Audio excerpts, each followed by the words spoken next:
All right, I think I'm live now. What's up, Nilf and Felix? You two beat me to it. That's amazing.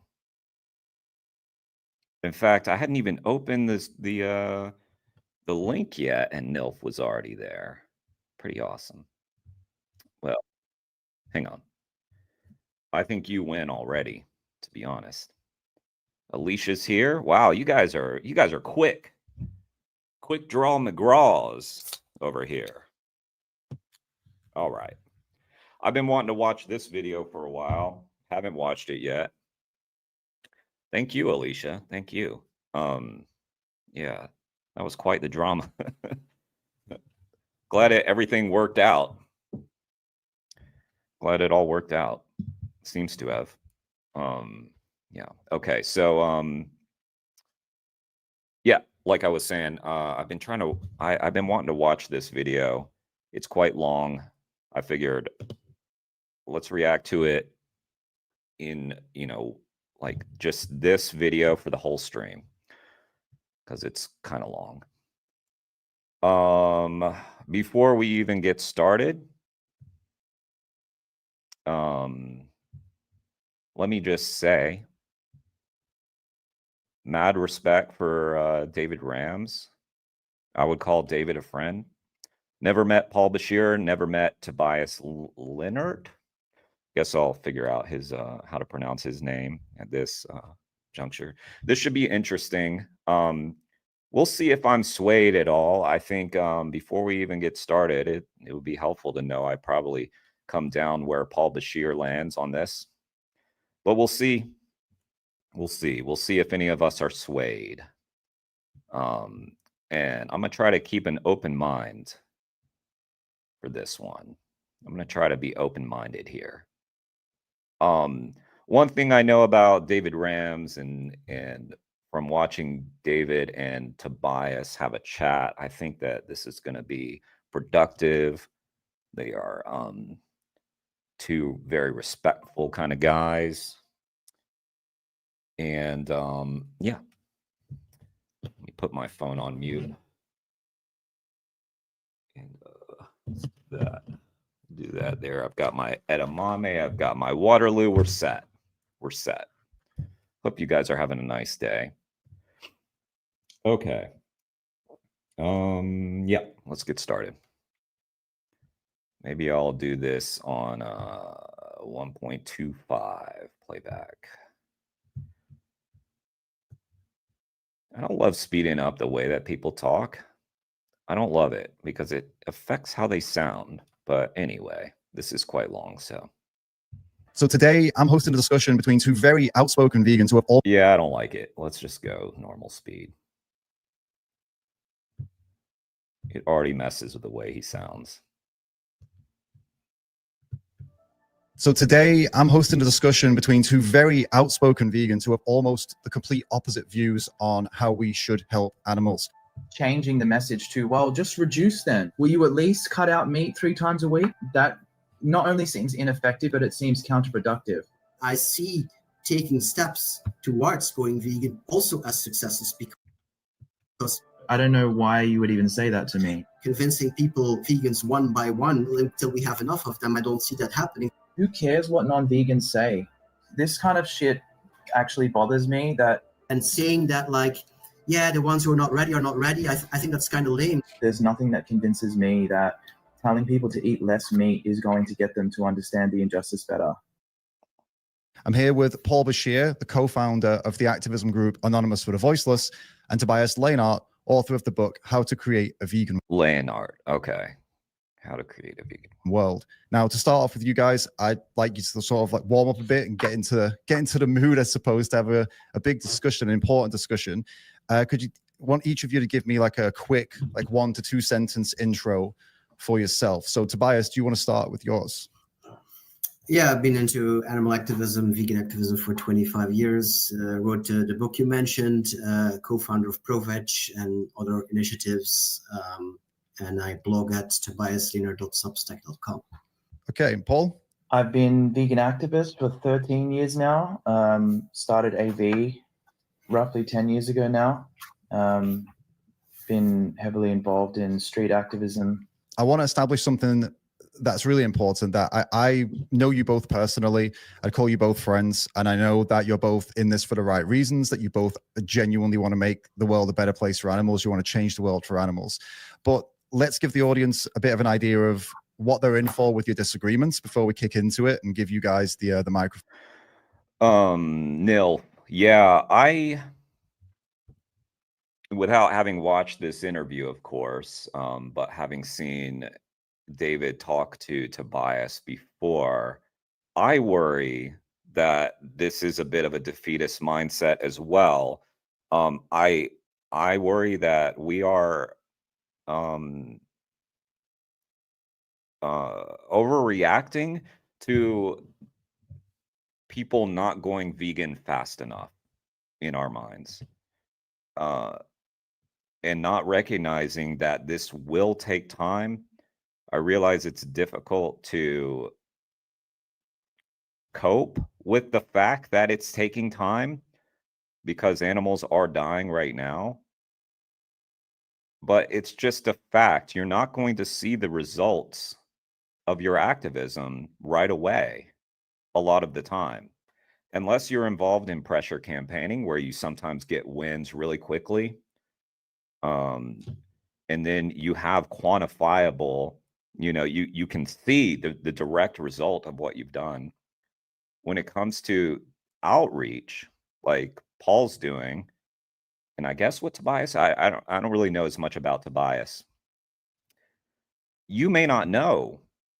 So for instance, I was having a conversation with one of the AV organizers from long ago, where I live, who told me that, and this is someone who's questioned, by the way, questioned the effectiveness, questioned whether or not what they were doing all this time was effective, whether it made any difference.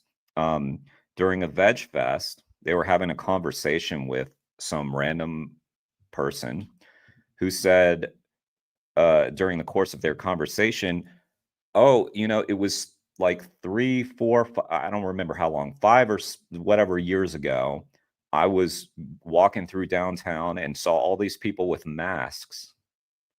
And she was talking about a cube. And that's what turned her vegan, why she's there. Had my buddy not met that person, they would never know that they had that impact. And that's just the case. Like you just don't. It's really difficult to quantify all this stuff. And so I think what's going to happen, I don't know, haven't watched the interview. We're probably going to get into surveys that attempt to quantify all of this stuff. Nilf, I'm all for, let's see, hang on. I'm all for being pragmatic like he seems to be, but I don't compromise my values. We should stand firm with that, almost no matter the results, in my view. Maybe I should be more open, but I agree with you, Nilf. I don't compromise my values with anybody. Fuck that. Like, no. That's a hard no for me. Completely agree with you, Felix. If vegans won't argue for abolition and compromise their message, what message does that send? Well, let's see what they get into here. I did, before watching this, I did read through some of the comments on the video, and it does seem like productive. And I think people have said, okay, I look at this with a more open mind now, perhaps. So you guys have quite opposing views. So Paul, your general view, and you can correct me if I'm wrong, by the way, is that veganism is the non-negotiable baseline. So anything less than veganism is animal abuse. And you believe that meat eaters must be held directly accountable, even if that means confrontation. I think that's a pretty fair representation. Would you agree? Yeah, I wouldn't say, I actually put the bar at vegan activism. Okay. And this is something that has been part of AV's mission statement since we started, but we've only clarified this and provided more structure around how we deliver this in the last sort of 5 years, especially in the last 2 years. Especially in this last campaign, we made a very clear update in how we deliver this. Okay, so vegan activism guys have is just cut out actually a for moral me. baseline. Then that gives an even better understanding of where you're at. And Tobias, you believe that veganism is just a means to an end, but not the end in itself. You support reduction as a step forward, and probably your most controversial point is that in some very specific cases, you believe that eating something or whatever it is, using something non-vegan could help animals more in the long run, which has been probably your most contentious point that you. That's nonsense. It just makes no sense. I'm sorry. I have heard their discussion of whether or not eating some non-vegan food when you're at like a dinner party and you don't want to offend someone would make a stronger point than saying, you know, respectfully, I'm not going to eat that. It just makes no sense, Tobias. I'm sorry. It looks wimpy. I'm sorry to say. I don't know why anybody would want to join the team of wimps. I'd rather stand firm, and let's hear him out though. It's going to make a bigger impression on someone if you could, like, let me put it this way. The Liberation Pledge. I've never taken the Liberation Pledge. I'm not about that. If you don't know what I'm talking about, it's basically this pledge where you refuse to sit at a table with a meat eater or something like that. Everybody can do what they want with that. I've never done that. I don't believe really in placing rules on myself with regards to like who I'm going to interact with and how. I'll tell you, like, the number of times that I've eaten a meal with someone who's eating meat is probably like maybe 5 times in the 7 years that I've been vegan. So it doesn't happen very often just because naturally I am pretty firm on this. And but the few times that it has happened has been with family. Yeah, it's basically been with family. One time with friends. And the time with family, it was very productive because they were asking me all these questions like, what about eggs? You know, what about dairy? And I was able to tell them about male chick maceration and all this stuff. It was very productive in my opinion. And were I to, you know, refuse to sit with them or eat with them, in my opinion, and in this situation, while that could have set a firm line and shown, you know, social consequences to certain things, I think it would have been more about how I felt than about how effective it would have been for the animals. Was I where was I going? Yeah, anyway, this whole point of so this whole point about it'd be better to eat some animal product. Why? I just don't get it. You can still be there and not consume the thing. And if people are that offended that you didn't eat a meal, like it's just, I don't think they're gonna be. I don't think so. And if they are, like, you can't control how people feel all the time. Like, some people are going to get upset about a certain thing. You can try to explain yourself. What's up, Fuchs in Unrabe? I don't know how to pronounce that, but what's up, Fuchs? I'll go with Fuchs. You've made publicly, and we'll get into that in detail. I'm sure about that today as well. Again, is that a fair representation of? Yeah, although I'd say that last bit is not part of my theory of change. It's just an illustration, or I use it to illustrate different views of looking at this. Fair enough. I was only using it to give people an idea of you know, that kind of core disagreement that you're likely going to have today. So this isn't just like a pointless debate about tactics. I truly believe that the way we approach all of this could mean the difference between millions of animals continuing to suffer and you know, be exploited, or being spared and like changing the world. So it's really important that we have these discussions. And with that, so Paul, you actually told me that after watching my last interview with Tobias that you saw some big holes in his position. So let's start with you and let's ask the question, what stands out to you as the most flawed or dangerous points from your side and Tobias's position, and or wherever you want to start, basically, with those kind of poking those holes. And Tobias, don't worry, you'll get your chance later on to turn the tables and ask Paul some questions a little later as well. So Paul, okay, when you're ready. So my question is to better understand your position, Tobias, because this is the first time I'm talking to you, so I don't think going off one YouTube video is enough to understand your position properly. And I only saw the one thing that you did with David. I haven't seen all of the videos you've done with David or anything else really from your work. I'm pretty deeply entrenched in my own work, so I don't really, there's a lot of people I don't really know too much about. I know a bit about your book, but I haven't read it. And so I'd like to just ask you what your position is exactly on this, because from watching the video that I watched with you and David, what I understood was that you were basically saying that it's more effective to speak in a way to non-vegans that would encourage them to do things like Meatless Mondays. Yeah. Am I off base, or is that no? So is that your position? Yeah, I would say my top principle is that trumps all the other ones is that we need a multitude of approaches, and we need to be flexible in our approaches and see what works for which people or in which situation. So that's one important thing. But to address what you are saying about the meat reduction ask, so you have to understand the theory of change that I set out in my book, which is about a multitude of big masses of reducers being responsible for driving demand and thus supply of vegan products. So if you have the chance today to drink a lot of plant-based milks, that is not because of the vegans, that is because of the demand from reducers who, for whatever reason, to whatever degree, consume vegan milk. And I think that this supply, this option that we have to have easy access to alternatives, makes it easier for people to shift more and more to the vegan end of the spectrum.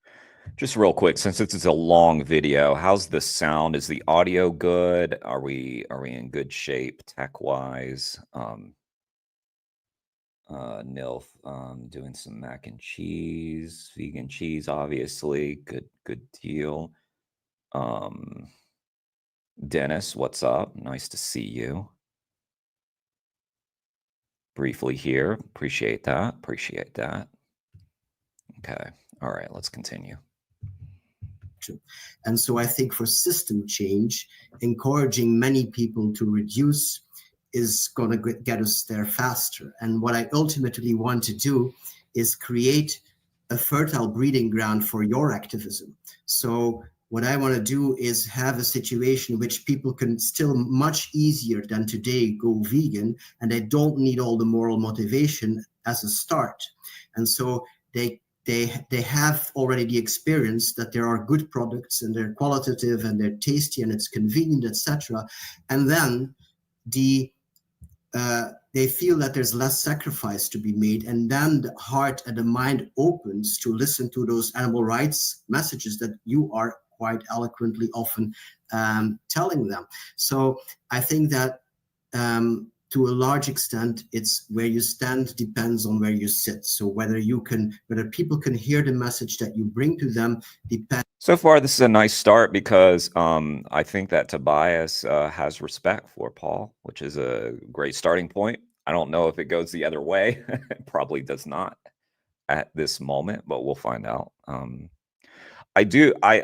I think that, while Paul is very firm, I think he recognizes, I don't want to speak for him, but I do imagine that he recognizes that Tobias's intentions are pure. I don't know, though. We'll find out. Or whether they're going to be vegan, what they believe depends on their position, which is a very ingrained position of eating meat. And to a certain extent, you could say that, like, as long as people eat meat every day, there's very little openness to hear those messages because they think there's so much to lose. So I hope that clarifies it a little bit.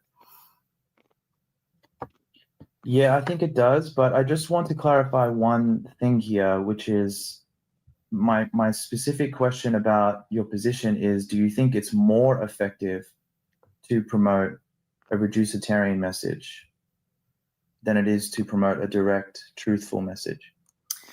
It depends.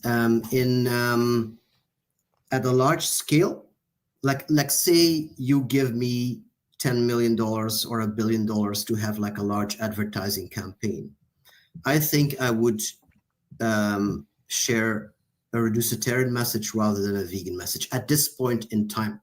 I would maybe not do that in 10 years or in 20 years, or I don't know what, but at this point in time, I think I would do that because we know from studies that the uptake of such an ask is bigger than when you ask people to go vegan. And if we have many people following up on that ask, we can actually drive demand and supply and create system change in which then later a vegan ask will become more effective. I'm not saying that we should not have vegan asks now, and I often ask people to go vegan, but not consistently, and I adapt it to the person and the situation that I have in front of me.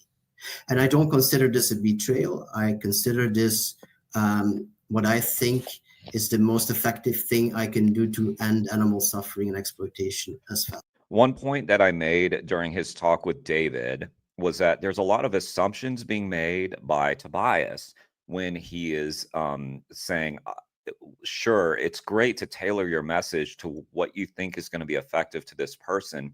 But when you're assuming that this person cannot be receptive to a vegan message or cannot be receptive to this or that, you're often wrong. You're often just wrong, because people surprise you all the time.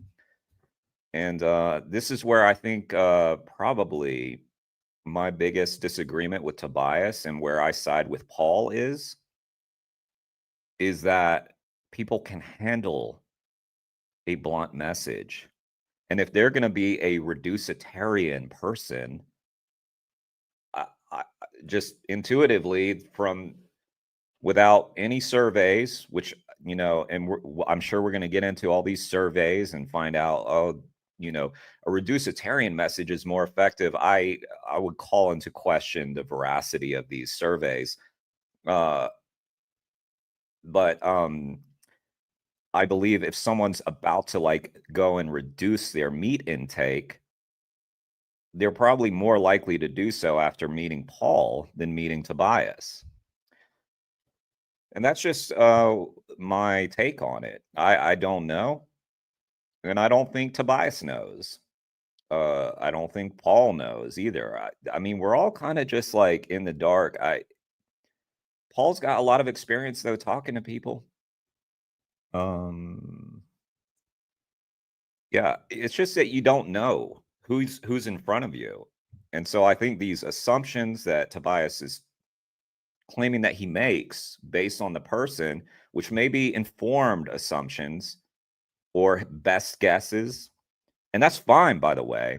I just think you can be wrong. So anyway.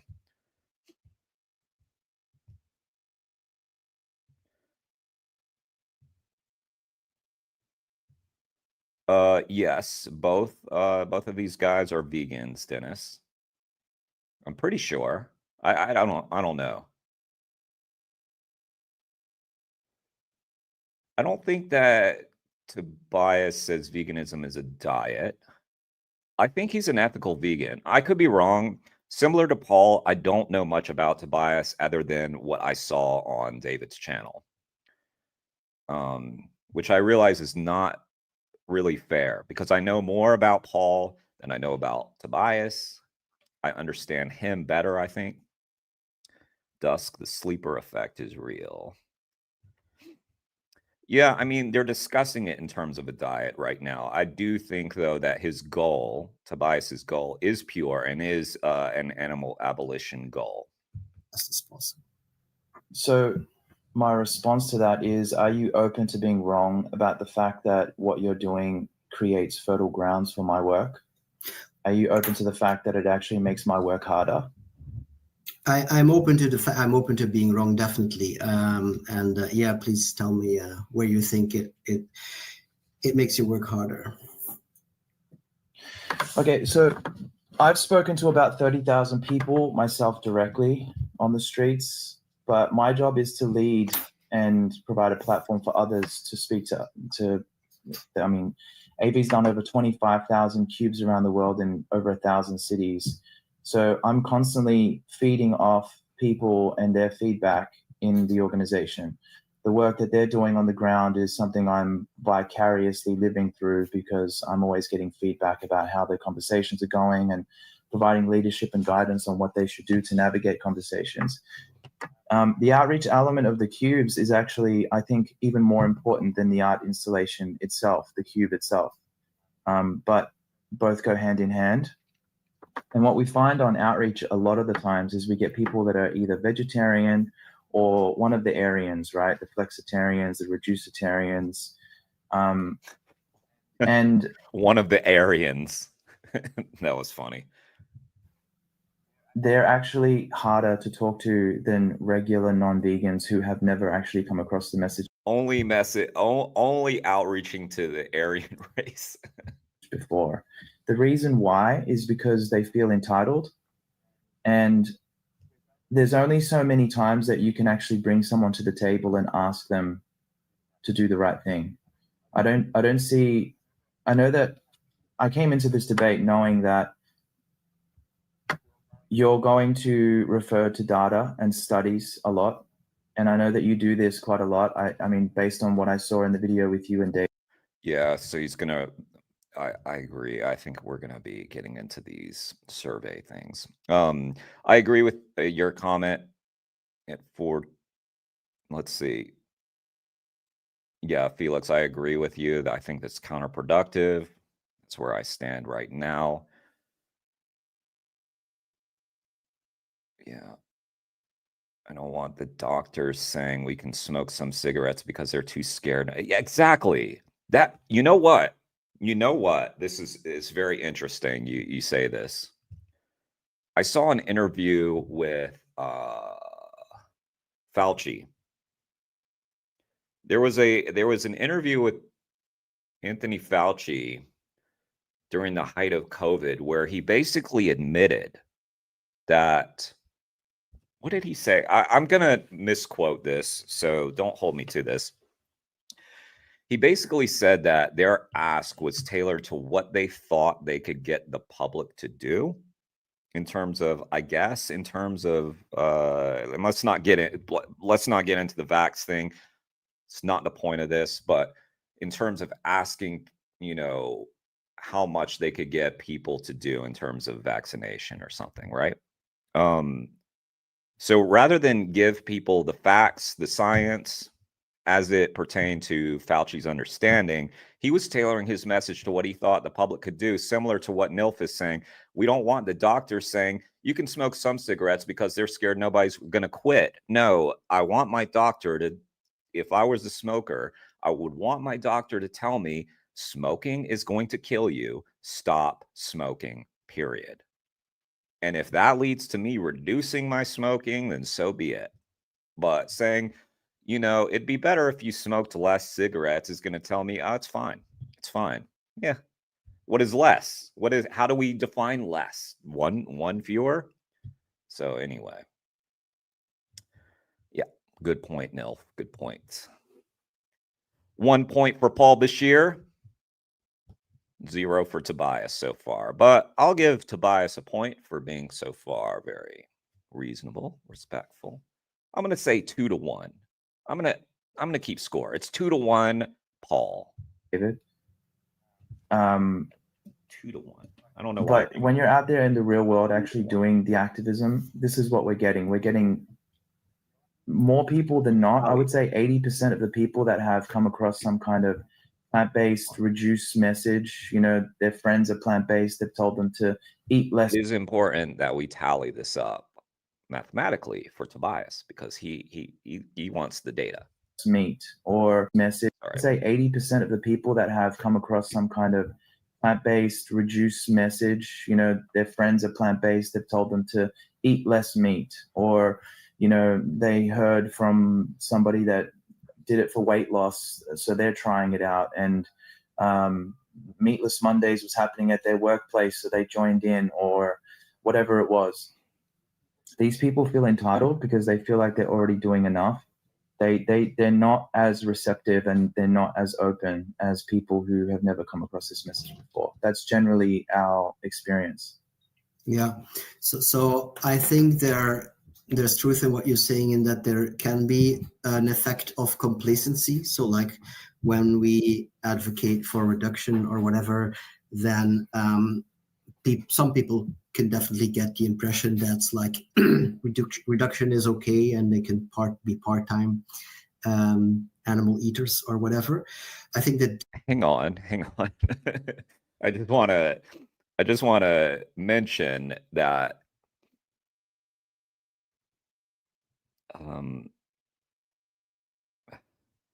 he just basically said that the danger of yes, advocating for reductionism is that some people may listen to what I said. Tobias, let's hear that again. The danger is that some people may take away the message of exactly what I told them.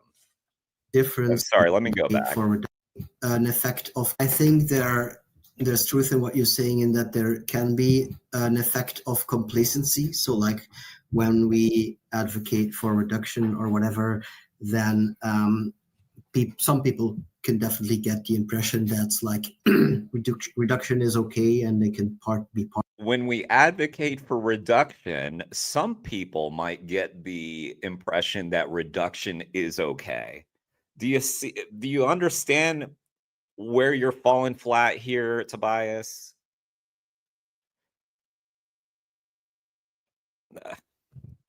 Yeah, I think we're 12 minutes in and he's already lost, in my opinion. Okay. I know this isn't about winning, losing. It's a debate-ish thing, but yeah, sure. Okay, whatever. Yeah, give people the benefit of the doubt. They'll understand the message and go vegan. If they do less, that's on them. If you ask them for less, that's on you. Felix. Based comment, Felix. NILF, or the food pyramid and how they don't recommend zero meat because of a variety. Exactly. And they know meat is bad for you. You were almost ready to donate $10 billion to Tobias, but now you're rethinking that. Now you'll donate it to me, right? Now, if you see that little donate button up in the top right, it's there. 10 billion. I swear, if you donate $10 billion, it's going to go to a good place. It's going to go, we'll have a vegan world, $10 billion. I promise you. Trust me.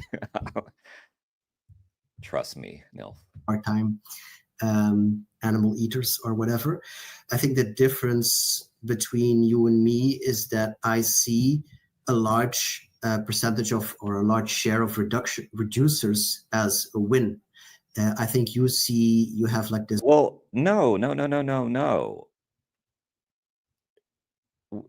Yes, that would be better than if they did not reduce. Sure. Like nobody's disputing that.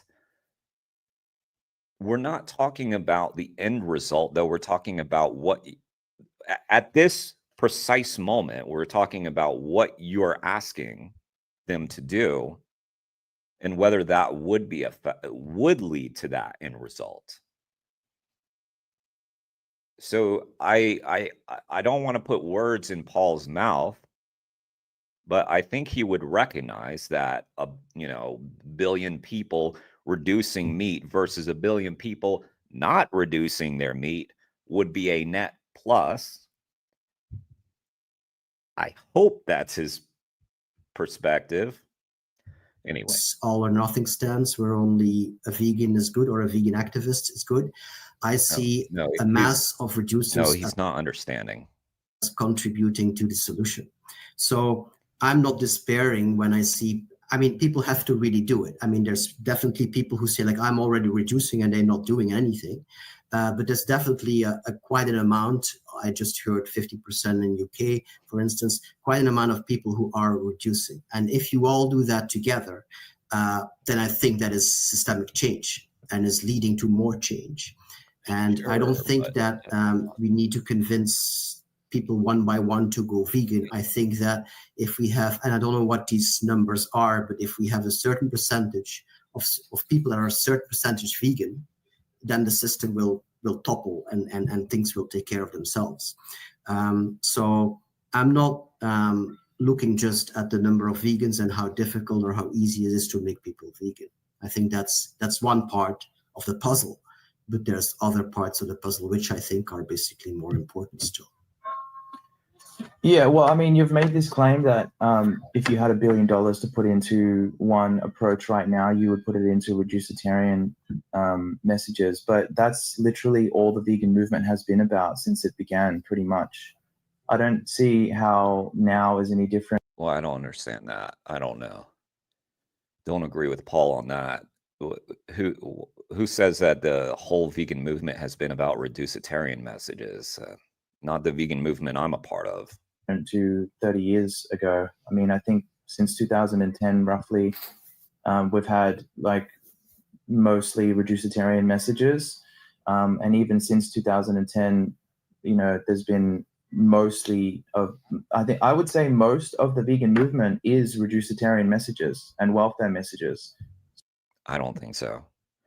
Maybe we're in two different movements or something. I don't know what he's talking about.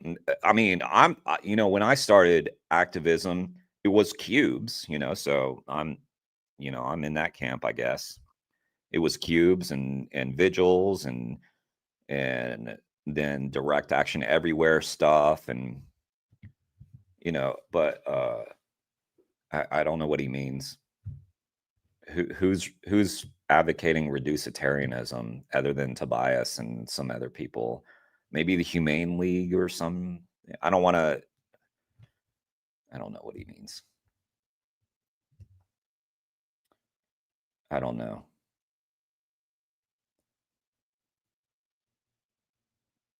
Wow, that's a lot of money on pumpkins there, Nil. Once Tobias gets people to reduce a little, what's his strategy to change the goalposts and get them to reduce more? Welfare, then reducitarianism. There's definitely been some welfarism, but I mean, I don't know if it's just that we travel in different circles or something, because everybody I know is all about free the animals completely. Now, there may be steps, but yeah, no. So I don't know why you feel like there's even more of a need for that. I also don't have this mentality that it's all or nothing. It's just justice or what are we doing? That's my position. Like, yeah, there's no, I know you're going to refer to data and stuff like that, but there's nothing that convinces me that telling people to eat less meat is going to get them to understand the injustice better. I don't see how that lines up. I see that there's either people who are open to the fact that they're living in hypocrisy, that they're saying they respect animals while disrespecting them in the worst possible ways, or they're not. And I think that if they eat less meat, that there may be a case for some people where that opens them up more. But I also see the case where people who reduce, like I see this more often than not, especially with my outreach experience, that they're just simply open. And if they're open, then they should be given the direct message from the beginning. Yeah. And I also think that with your approach, people never actually get the correct, clear vegan message. Whereas with my approach, they get the clear vegan message plus your message in essence, because if they decide to not do what I'm asking them to do, they'll end up reducing at best. Like, they end up potentially reducing as a result. But with your message, they never actually get this I need to be vegan moral obligation message. They never really get that unless they by chance stumble across a vegan activist who actually gives them that message. But I don't think that is a very good chance. I don't see how. And I'll just say, this is completely anecdotal. I really wish I had met someone like Paul Bashir earlier in my life. Just someone who told me, you're full of shit, Jeremy. All your fucking causes, go fuck yourself. You have animals on your plate. That's what I needed to hear. That's it. That would have gotten me on the spot. On the spot. Sure, I might have been defensive in the moment. Yeah, I might have. I don't know. Yeah. Like that is going to increase the chances of that happening. I think that we run the risk of them never actually stumbling across another person who talks about veganism ever again. These conversations we have with people on the streets, we keep in mind that this may be the only time they ever encounter a vegan activist. Right. They may never actually have this confrontation again. They may just slip back into, the chances are more likely than not that they'll slip back into complacency and comforted. They'll be comforted by every other non-vegan around them. And I would have been complacent if someone was saying, yeah, you just reduce. It'll be fine. That's you doing your part, reducing. You can feel good about yourself. You can pat yourself on the back. You got your credentials. You can say you're a good person now. That would have felt great. Would have been bullshit. They'll never feel the moral obligation to change. So that's even more of a reason for us to make sure we give them a clear message.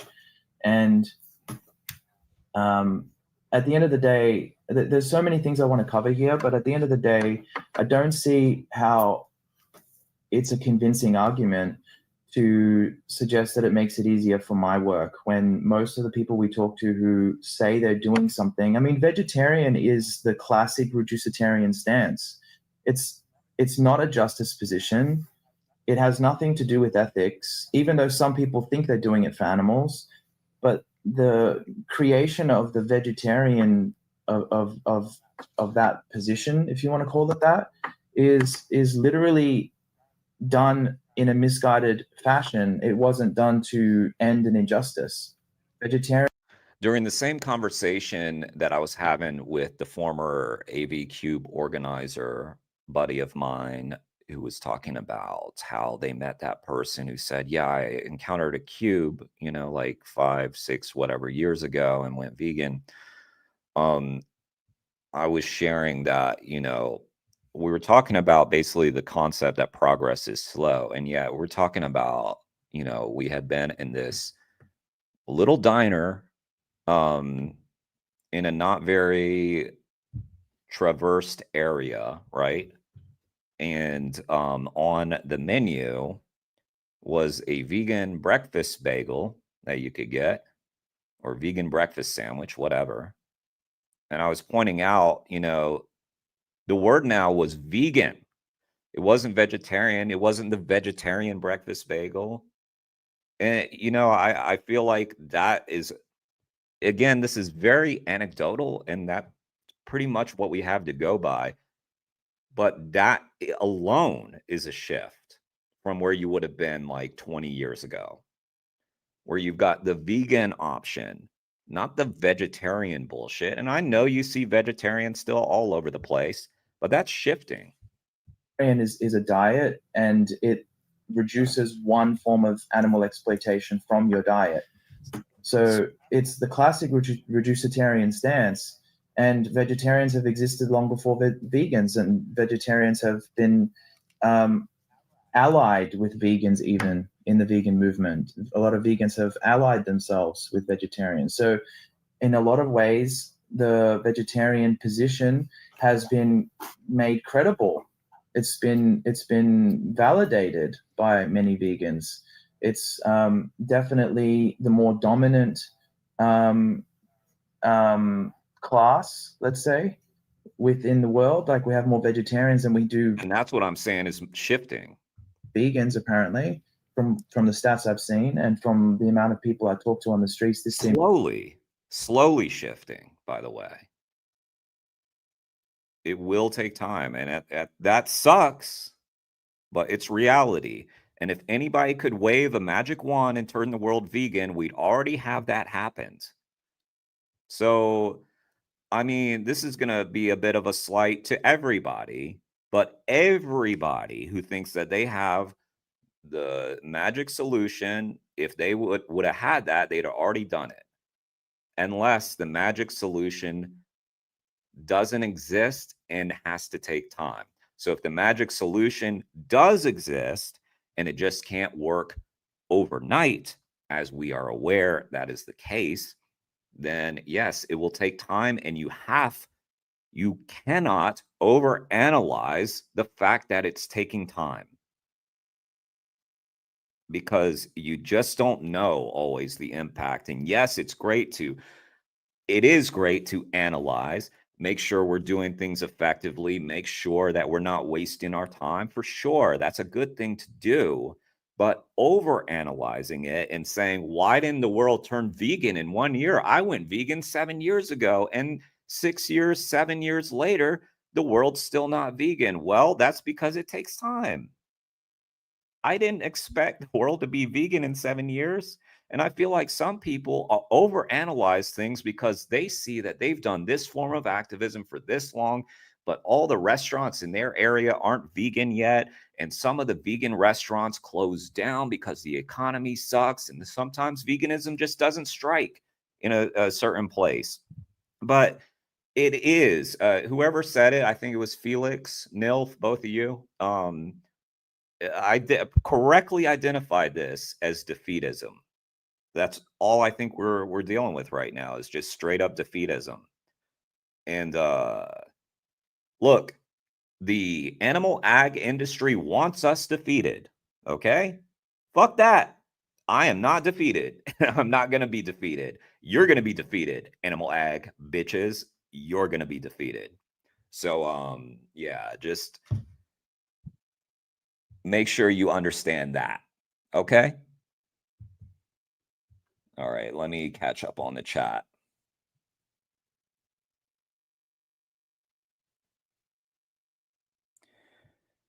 A lot of y'all's messages are like paragraphs long, so it's hard to keep up with all that.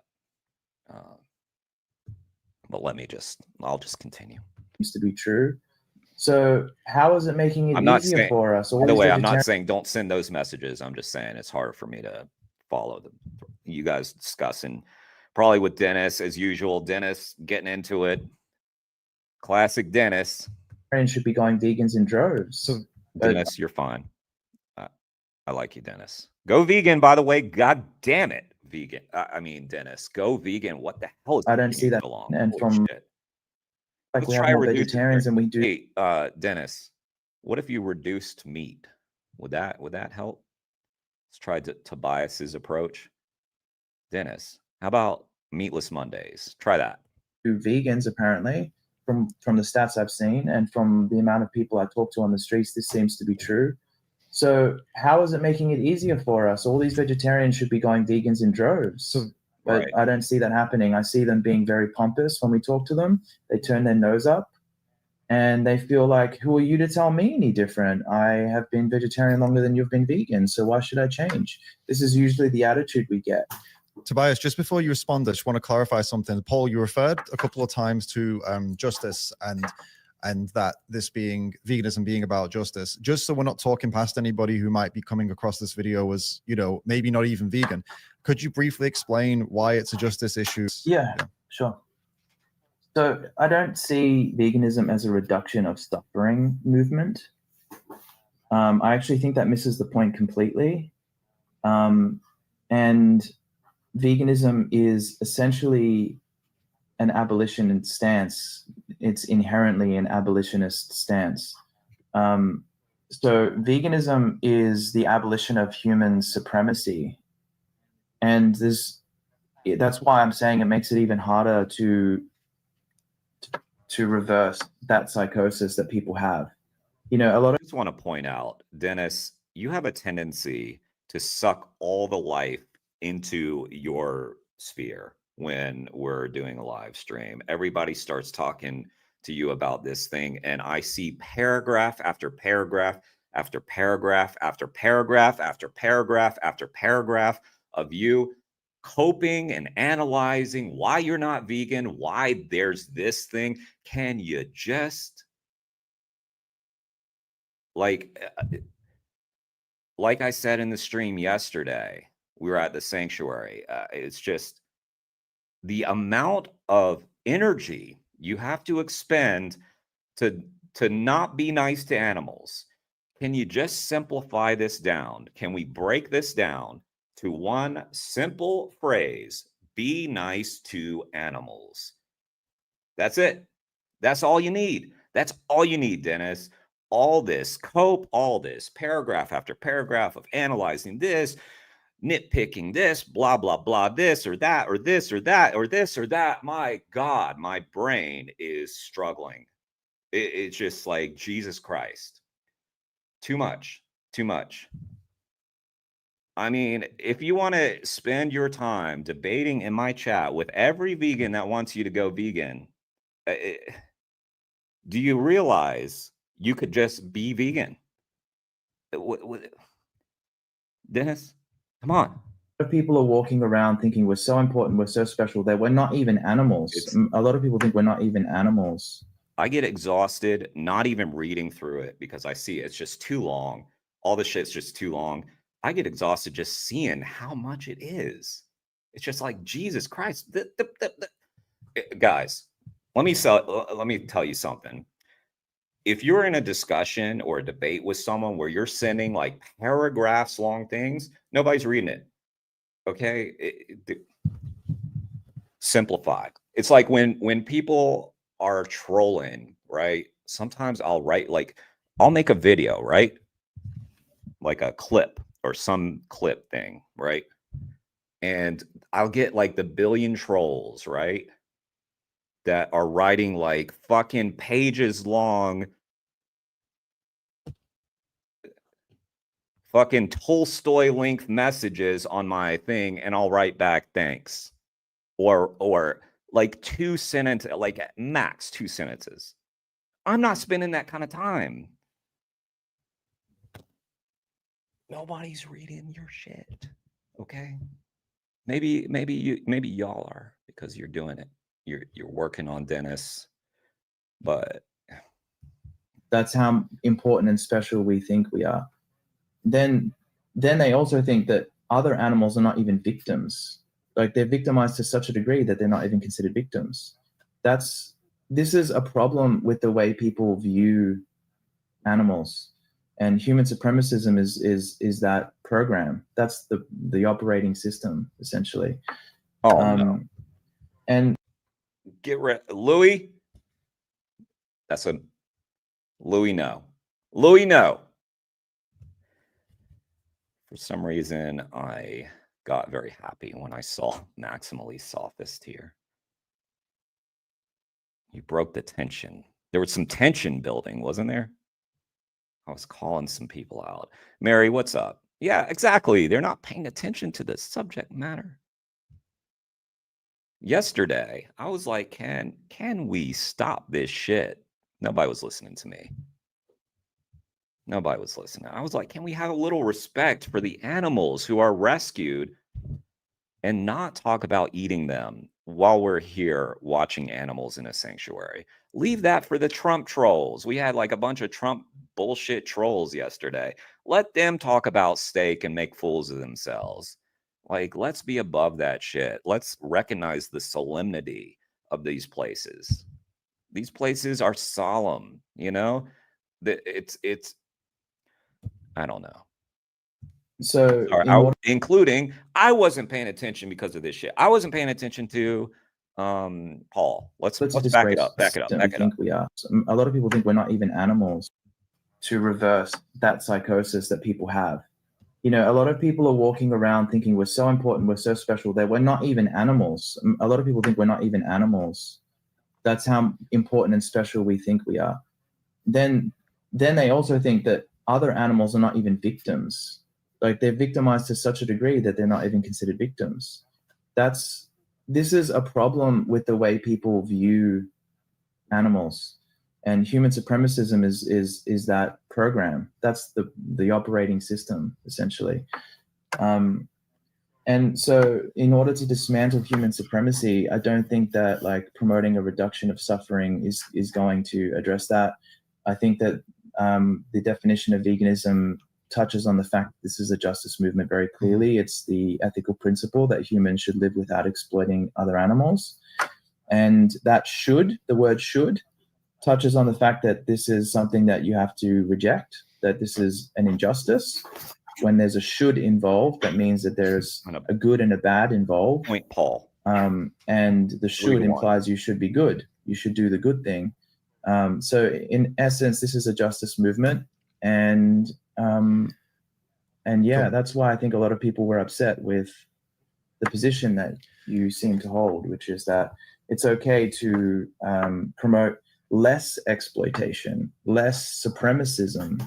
Yeah, well, thanks, Paul, for the input. There's so much to react to. I don't really know where to start, but so maybe for one thing is that I agree that that's where we need to get this anti-speciesist, anti-human supremacy ethos, or whatever you want to call it. That will be the end point, where people know that animals are not there for us to abuse, and where we don't abuse them, etc., etc. I just don't think that necessarily the fastest way to get there is to be necessarily always emphasizing that and to go so directly at that. It's a little weird that he says that, because I mean, it's sort of like Tobias is kind of trying to have his cake and eat it too, because I don't know if he was just doing it to smooth the waters or whatever, but I mean, he made this point at the beginning that what I'm trying to do is to soften the minds of people in a way that makes your work, Paul, more effective.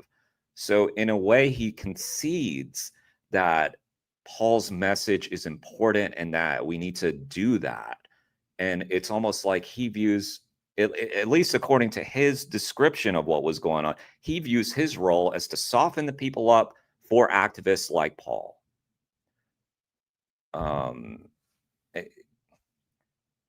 I don't know if he was being completely genuine when he said that. All right, Nilf, take care. You think so, TVA? You think Tobias is engaging in animal exploitation? I don't know. I trust so far. I think that he is genuine in just that he believes, that this is I can't with Dennis. Dennis, do you listen? Are you capable of listening? God damn. I can't even follow the thread because there's so much Dennis. I think that our world. One thing that I have noticed about non-vegans is that they are very good at making things about them. Like, for instance, when the Trump guy was in the stream yesterday, I couldn't look down at my fucking phone without seeing 80% of the messages be this Trump shit. We were even talking to the owner of the sanctuary at the time. Still, just gotta get my points out. Guys,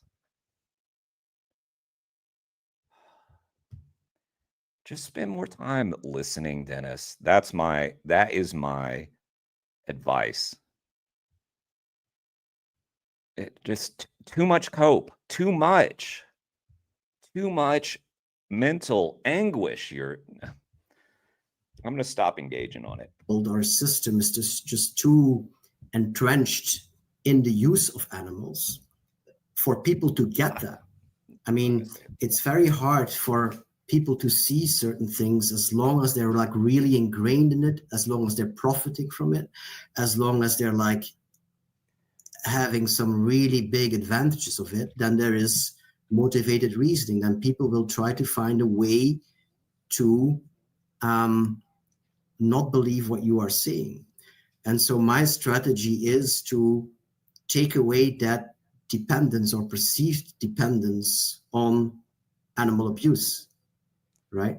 So I think that the moral revolution will come a lot easier after we've set certain things in place. And that is, among other things, a lot of alternatives.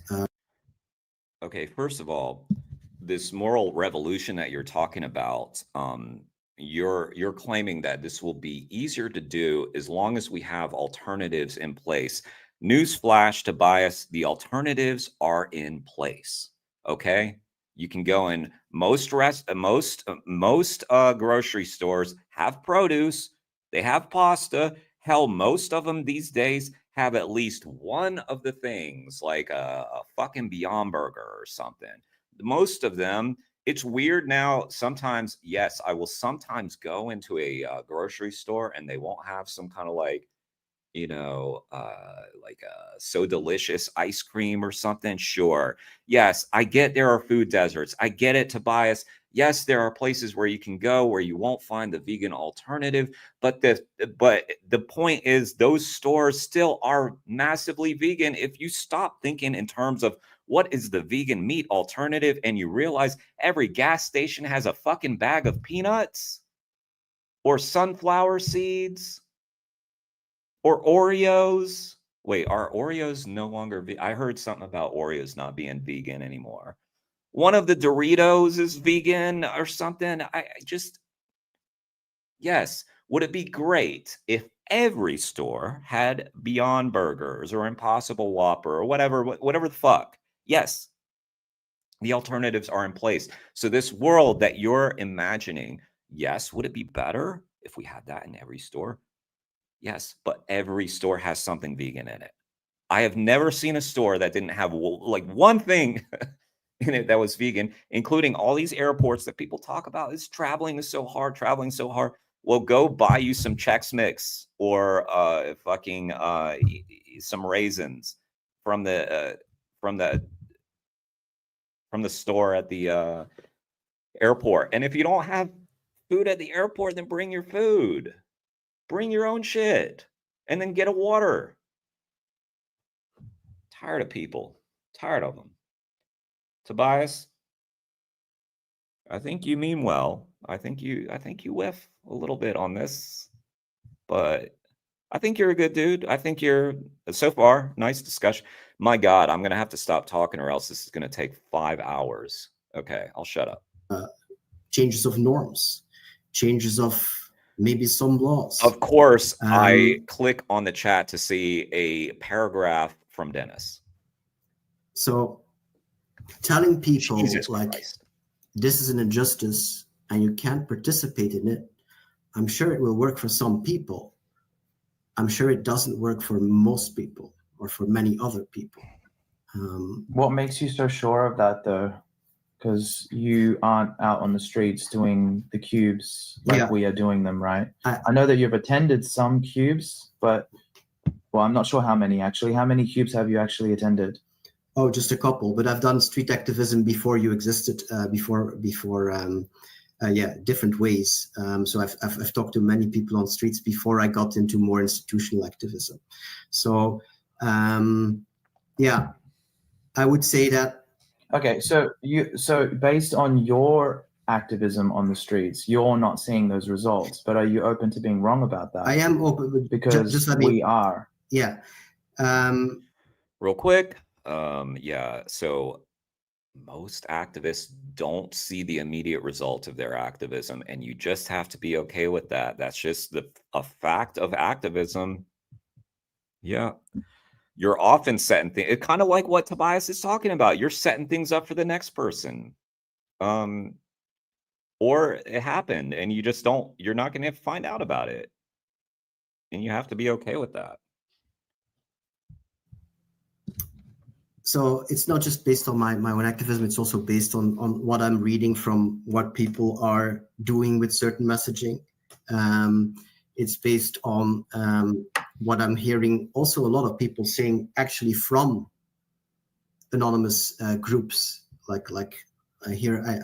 I read now and then about people who are in a group or left a group or start another group or whatever, and I hear people saying it works. I hear people saying, "Oh, it doesn't work. We're doing something else. We're doing our own thing, etc." But I mean, I don't want to I think it's really maybe because I don't want to just the worst thing for the animals here from this debate is that we each just stay entrenched in our own views, and I'm open to being wrong. No, but it's okay to debate ideas. Yeah, sure, right? That's sure, what we're doing. Sure. Let me just say that I really think that I'm not against what you're doing at all. I think it's a necessary thing.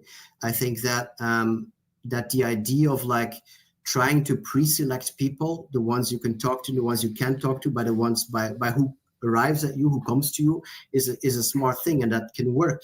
I think that there's a lot of good things. I think you create community. I think I like the emphasis on activism. So there's a lot of good things that I see. I just think that it's not the only thing. It's not a theory of change that can explain how we get from here to the end. I don't know how you want to do that by convincing people, vegans, one by one, until we have enough of them. I don't see that happening. So we need, apart from what you're doing, which is great work, we need other things that create system change in which people can change easier. I'm not sure what we're debating then. So many people making these claims about with other social justice issues, we wouldn't tolerate this incrementalist reductionist stance. But it takes just 1 minute. I mean, ask ChatGPT or whatever about incremental tactics and approaches that the other social. First of all, please don't get your information from ChatGPT. Okay. That's a bad start. First of all, I don't know how many times we've made fun of ChatGPT because we've asked them one question only to ask them, are you actually lying about that? And then they say, yeah, I lied about that. ChatGPT lies for some reason. Yeah. Social justice movements took. I mean, in every case, there's been anti-slavery, feminism, whatever. People have been fighting these fights with incremental changes and incremental asks. And I'm sure there were also people who didn't, who had an absolutist ask. But I mean, it's very clearly shows at least that we are and we have used incremental approaches in these other social justice movements. We can ask people, or we could back in the day, people did ask, let's treat slaves better, let's do less of it, child labor is wrong, but let's cut the hours, let's change the circumstances. In all cases, we have done that. So I don't understand why in this case, we shouldn't be strategic, or we shouldn't be looking at what works and be pragmatic. That would be my stance. That's fair. I don't disagree with let's be pragmatic, let's be reasonable. Okay, let me catch up on the chat. Okay, let me see.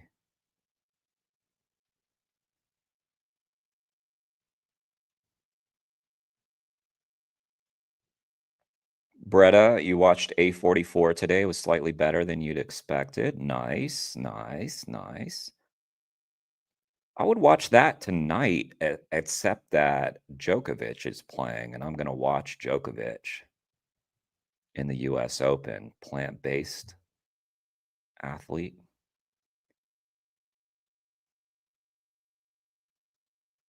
I don't know where he's from. Wish I knew. Okay. Yeah, I think that it's bad faith to use the term strategic to suggest that we're not being strategic currently. Because if you see the work, good point, we're doing, especially these last campaigns we just did, the word that comes to mind is strategic. So I think that the strategy that we are implementing is the most effective that we have right now.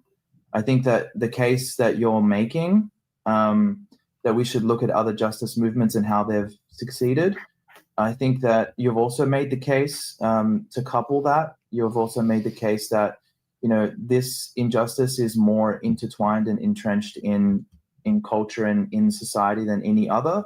And so we have to maybe take a different approach with regards to this as a result. I think that makes the case for why we need a direct, truthful, and absolutist position. It makes the case that we need that even more, I think, because, like I said, we may only have 5 minutes with people. It may be the only time they actually encounter a vegan message, and we're going to squander that opportunity by talking about Meatless Mondays. That seems absurd to me. Yeah. I think that we should use the opportunity wisely and get the correct message across. And if those people who are open to doing Meatless Mondays want to do Meatless, I will, just to be fair to Tobias, I haven't really like agreed with many of his points, but he didn't say that AV should do this. So, unless I misheard, but I don't think he ever said, like, I think that Anonymous for the Voiceless should change their approach, and talk about Meatless Mondays with people on the street. Mondays as a result of our position that they should be vegan and they should actually speak up for the animals, and anything else is morally unjustifiable, then guess what? They will actually do that, because, you know, you ask for veganism and vegan activism, and if they're not open to that and they are open to reducing, that's what they'll do on their own accord. Everybody has to hold themselves accountable at the end of the day. But yeah, and I also just think like this, looking at other justice movements is not necessarily effective, because humans have gotten a lot of things wrong. And so what they did for the civil rights movement and what they did for other movements may have been the case for that movement, you know, but that doesn't mean it was the best thing in order to address that issue. It could have been addressed better, you know. So I agree with that. you know, I think that we're figuring things out with regards to the vegan movement. And I think that the formula was actually largely figured out by Gary Yourofsky in terms of how we should talk to people. And then you have to, on top of all of his work and all of the success he's had with his work, I think he's the most influential vegan activist we have on the planet as a solo activist. I think his words have convinced more people to be vegan than any others. And then you have to put on top of that everything that AV has done with all the work that we have done around the world, and all of my work personally. I've done over 1,000 cubes.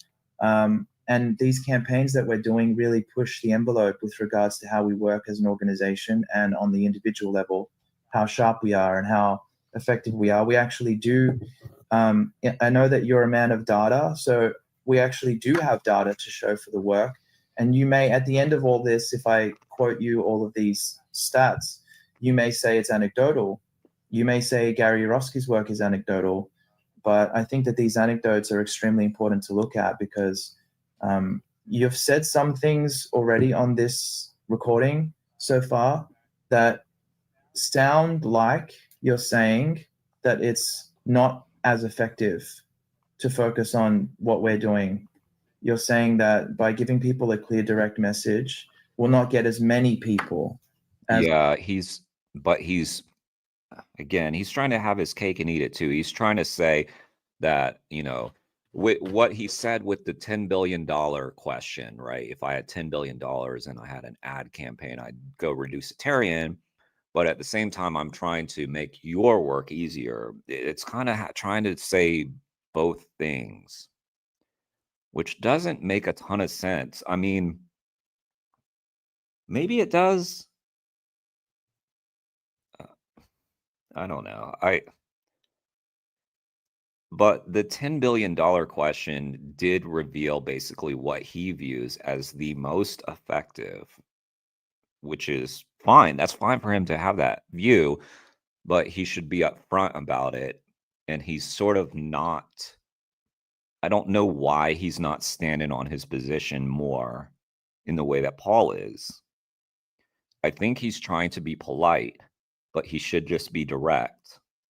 It's almost like he's treating Paul like he treats the people that he talks to, which is, in his view, kindly and gently when he should just be clear,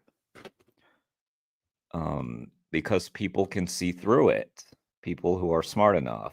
The softer, reduce, meatless Mondays kind of message.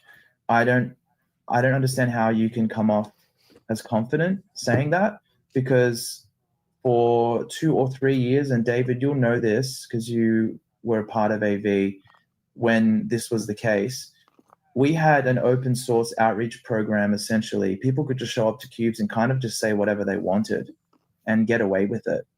And so if you think that people were showing up to Cubes and delivering a clear, hardcore, direct, truthful message, that's not the case, because let's face it, what I've learned in the last 2 years, especially the last 2 years of running AV, is that people really need guidance and leadership and structure. They need protocols to follow in order to be able to do that. Not everybody is cut from the same cloth. Not everybody is able. Not everybody is capable, I meant to say, of actually being this kind of activist. To be effective at being I like abeable. No, not everybody is abeable to do this.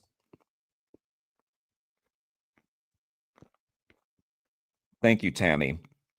Thank you for clarifying that, and sorry for misrepresenting the Humane League.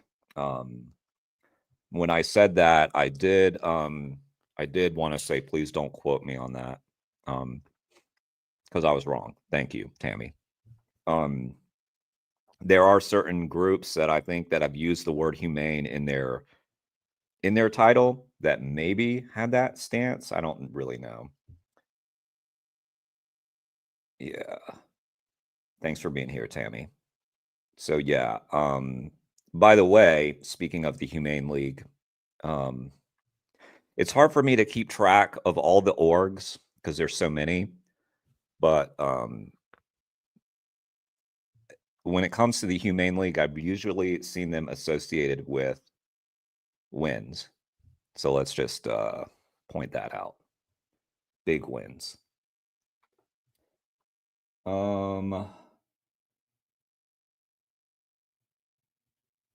It's a little pick me, yeah, I would say. Yep, I'm agreeing with a lot of what y'all are saying.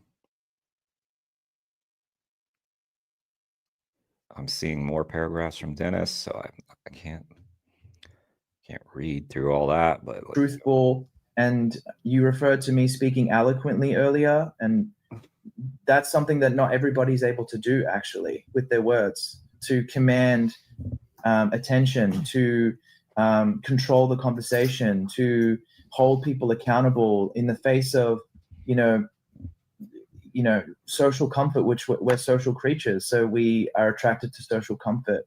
And so in the face of that, to be able to actually tell someone, no, you're actually a hypocrite, and I'm not going to let you off the hook until you actually do the right thing. That's not something that people like just show up to Cubes and do. They need like training on this. And so I would argue that people who have complained to you about the ineffectiveness of the approach at AV Cubes are either incapable of actually doing the approach or just haven't done it for whatever reason. And so what they were doing was just showing up at Cubes and just saying whatever and doing some kind of lackluster version of the outreach protocol that we actually have. And in fairness, in 2023, so it's only been 2 years now, was when we actually implemented the workshop. David, you attended the workshop that I did at One Damn Week, which was in 2023. That was the first time we actually be a long stream, guys. Presented a flow chart on how you should actually guide a conversation from beginning to end.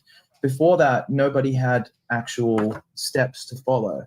And what I learned was that was incredibly valuable to activists, and it actually shaped. And it's been obvious that this has changed the way things are done in AV. Take care, Dennis. Congrats on your first day of veganism. Because it shaped the outreach conversations on the individual level as teams. People are now running their own workshops. People are now understanding exactly how to do this. So I would say that if you haven't attended a cube lately, and especially not one of these campaigns that I'm lead organizing with all of the best organizers and the best activists from all over the world in the AV network, all unifying in one city, then you don't really know what we're doing as an organization, because these campaigns. Another thing, just, you know, depending on how big the cube is, even the very well-run cubes, they can't police every activist. Ideally, you'll have multiple conversations going on all the time. And what is there, one or two cube organizers? So they can't watch what everybody is doing all the time or saying. They can give some guidance and beforehand and that sort of thing. I know a lot of people don't like the top-down approach from Anonymous for the Voiceless, and have started doing their own versions of cubes where they're not, you know, bound by the rules of AV, which is fine and cool. I think that's fine. Because you may think that you've got it solved better than Paul here, but yeah, I mean, that's just even in these well-run cubes, like there may be divergence. Campaigns that we're doing like one damn month, and this year we did one DOM month and then one damn ode. So it was essentially more than 5 weeks of consecutive street work on a daily basis. It's like an outreach boot camp. We're swimming through human psychology on a daily basis. We're figuring out what works, what doesn't work. We're understanding what makes people tick, what actually gets people to commit, what feels genuine, what doesn't. You know, we are literally figuring this out as we go, and we just had the experience of working with Gary on the ground as well. So we were able to pull from his wisdom and to figure out if what we're figuring out makes sense, you know, if this is the right direction that we're going in or not. Yeah, again, there's a lot. So just to some extent, I feel we're a bit talking next to each other, in the sense that, like, I mean, I'm not, whenever I see an AV in somewhere, I'm happy that they're there. I applaud them. I'm really thinking this is part of the solution. At the same time, like I said before, I'm repeating myself, it's not enough. We need something more than that. We need systemic change, and I don't think that systemic change is going to come from this one-by-one conversion, no matter how many people or cubes you have. But that idea of like, Well, okay, we're gonna. Can I just clarify what you mean by systemic change? Do you mean laws being changed? Because AV is not against that. I mean, it will be lobbying, it will be legal change, it will be a change in the institutions, in the offerings of the institutions, of all restaurants, of cafeterias. It will be norm changing. There's so many things that can and should be achieved, and that will not be achieved only by cubes. I mean, I kind of get the sense that these two just don't understand each other, because for one, if Tobias is not against what AV is doing, then what's his dispute? If Paul, sorry, I tangled up my thoughts there. I'm confused. It's B12 deficiency, clearly, but yeah, I kind of feel like they just don't, like, they've needed to have this discussion before to understand each other, perhaps. But I do feel like we're sort of in a territory where, in some ways, I don't think Tobias is being quite clear, maybe as clear as he needs to be, in terms of where he stands on this, and maybe trying to be gentle with Paul. Maybe I'm wrong. Could be wrong.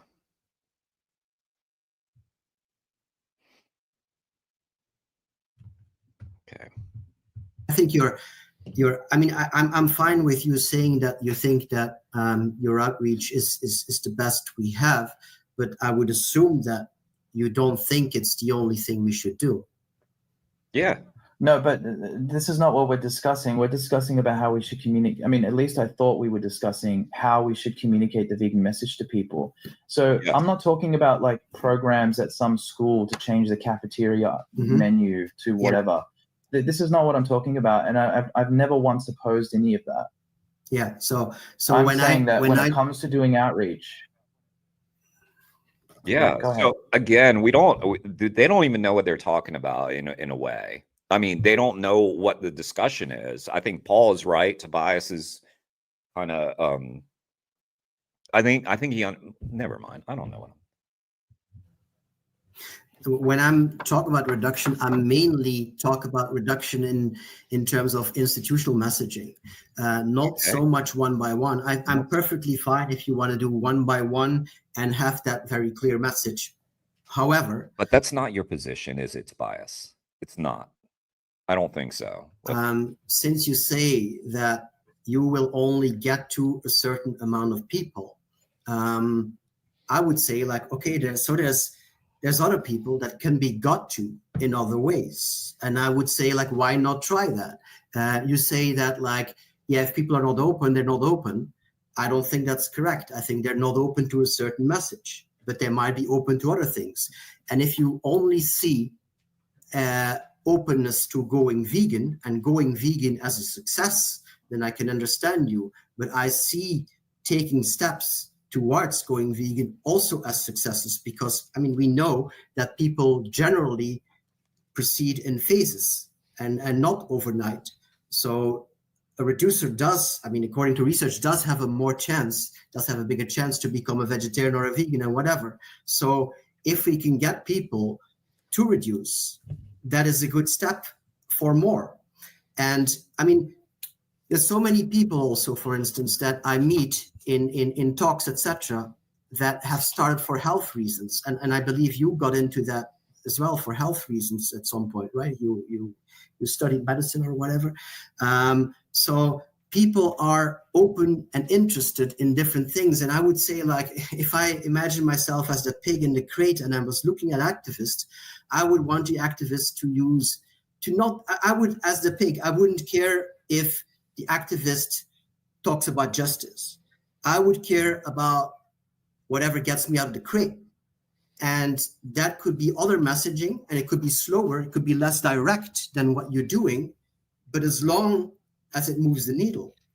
So I think that with AV outreach, I mean, you focus on the animals only, but you might miss, and I'm not saying you should do that, but let other people. Well, okay. There's a lot of just hemming and hawing here. Like, what are you saying, Tobias? Because I don't know what the point of this discussion is if you're saying that it's like he is trying to advocate that AV change its approach, but he's careful to not explicitly say it. People do that, right? Let other people then talk at least about the environment and the health, and don't say that he doesn't care if he's okay. Correct me if I'm wrong. I don't want to. I guess he may clarify his own position right now, but Paul is there to discuss street outreach and what's most effective in terms of his org, I guess. And what he views as the most effective street outreach tactic. That's like, I don't know what you would say of it, or about reduction. What do you mean by let? So, sorry, Tobias. What do you mean by let other people do that? You mean in other organizations? Yeah, organizations and. Well, I'm not. Okay, but I'm not arrogant enough to believe that I actually have control over other organizations and what they do. I don't get to tell them what they do. I mean, they do whatever they want to do, and I've never worked against a single organization, or, so I don't know why you would even say that to me. I'm just focused on doing what we do at AV, and I think that the outreach protocol that we have is the most effective at getting the individual consumer to stop demanding animal exploitation and to stop being a human supremacist. Yeah. So just because I say that that's the most effective way of doing it doesn't mean I'm saying that I don't want other organizations to exist. Mm-hmm. Yeah, I mean that's good to hear. And I didn't say that you want other organizations to not exist, but I would say that, like, and maybe I'm confusing you with David's audience from the previous interviews that we did. But Yeah, this conversation's all confused at the moment. I think no offense to Tobias, but I don't think he understood the discussion topic. It's still it's a nice it's a good faith conversation in my opinion. So I mean, it's fine to have this. Just trying to catch up on the chat, make sure I'm not missing anything here.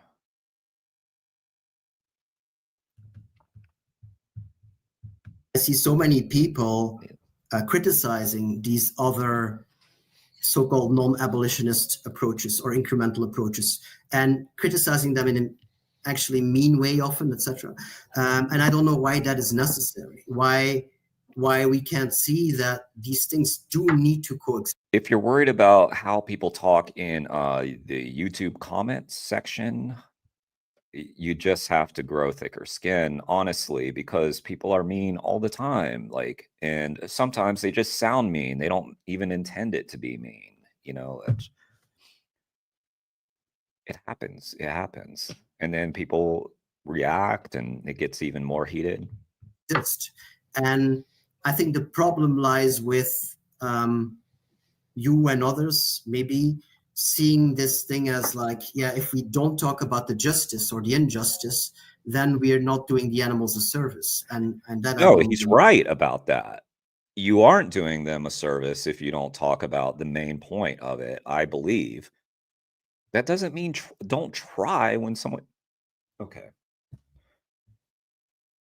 You can't have unlimited time with everybody. So it's not saying like if somebody's bringing up like climate change or something that you can't just say, oh, you know, it's like one of the main causes, and bring up animal agriculture.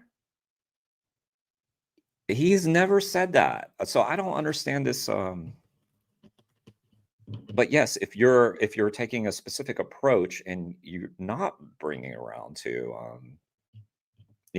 I would say in some ways it's a disservice. I don't mean to say both things, but Tobias, so I don't think, yeah. Sorry, yeah, just quickly, I wanted to kind of try and bring us on back onto a track, because there was something that Paul said I was curious to hear you expand on. He said when we were comparing to other injustices, because we're back onto justice now, and Paul had said, you said that obviously this one is the most entrenched one ever, so it needs to be dealt with in a different way from Paul's perspective, and that's why he goes the way he goes. But I want to actually look into another injustice that was argued. I don't think so, Max, because I think that trolls, I don't think there's any research to show that trolls are sentient. Now, if we do have the research to show that trolls are in fact sentient, then yes, their lives may matter, maybe a little less, but you know, I'm not going to make a definitive statement about that until I see some scientific data. I'm like Tobias, I need the data, okay? As entrenched, if not more entrenched than how we treat animals, and that was actually human slavery. I think humans, maybe just after animals, is the first currency. Like, it was very, very similar time periods where animals and humans were currency, depending on obviously your ethnicity or in recent years your surname. Even you were born into slavery, right? Or enslaved by another tribe or whatever. And so Tobias, I mean, you write about this and how the West started to fight back against that, and actually the West went to other countries and tried to free slaves in other countries even, and that became like a real moral thing. And you've written about how we got there through incremental change. It didn't just happen overnight. It actually took a long time of incremental change for people to have this sort of moral revolution, and how that, you know, if we have to do that for humans, the idea that we don't have to do that for animals. Guys, I'm going to go pee real quick. Sorry to be specific, but that's what I'm going to do. I'm going to mark this time 43:20, and I'm going to rewind to there, but I'm going to leave it running so you guys aren't staring at just nothing. So I'll back up.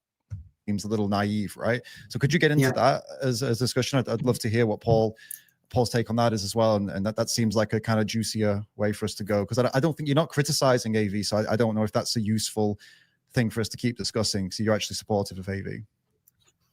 Yeah, so I mean, comparing or relating to these other causes, and particularly slavery, I mean, I'm mainly making the point that also in the case of slavery, we have been incremental. But Paul has a good point, saying that we don't necessarily know that it was the best way to get us where we are. You know, like, it's not because there was incremental change, and there was a lot of incremental change in the past, that was the fastest way. So it doesn't really prove anything, but it only shows that people have done it, and that we don't need to be afraid or whatever of I don't know, like being unjust or betraying anybody, or not taking a cause seriously enough, by not being absolutist about it, by not saying like every time and everywhere this is wrong and it needs to stop now. I mean, that's not what abolitionists did. That's not what feminists did. That's not what, I mean, parts of these movements did. They all did incremental activism. And for instance, the anti-slavery activists, the abolitionists, they were talking for a long time, for decades, they were talking about the abolishment of the slave trade, not about the abolishment of the slave institution. They were talking about other arguments. They used arguments like the economy, that slavery was actually bad for the economy. They used arguments like slavery is bad for, transatlantic slave trade is bad for the British sailors, for the white sailors, for their health. There's so many who are dying. So it's not wrong, I think, to use other arguments. And I think that sometimes I say that sometimes the best, and you might very much disagree with this, Paul, but sometimes I think the best thing to do for animals is not to talk about them. That might sound contradictory, but if we know that people get triggered or will be they will show reactance to something, and reactance is like a really important thing. Like that's something I'm afraid of, actually, that with many people, when you use certain tactics like guilt, etc. Useful, the kind of juicier way for us to go, because I don't think you're not criticizing AV, so I don't know if that's a useful thing for us to keep discussing. So you're actually supportive of AV. Yeah, so I mean, comparing or relating to these other causes, and particularly slavery, I mean, I'm mainly making the point that also in the case of slavery, we have been incremental. But Paul has a good point, saying that we don't necessarily know that it was the best way to get us where we are.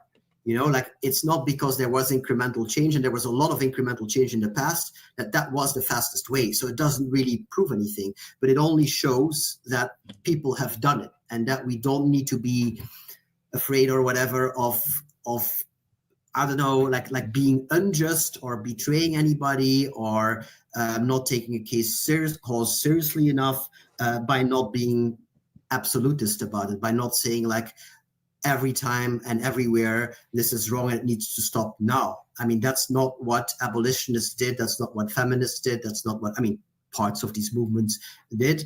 They all did incremental activism. And for instance, the anti-slavery activists, the abolitionists, they were talking for a long time, for decades, they were talking about the abolishment of the slave trade, not about the abolishment of the slave institution.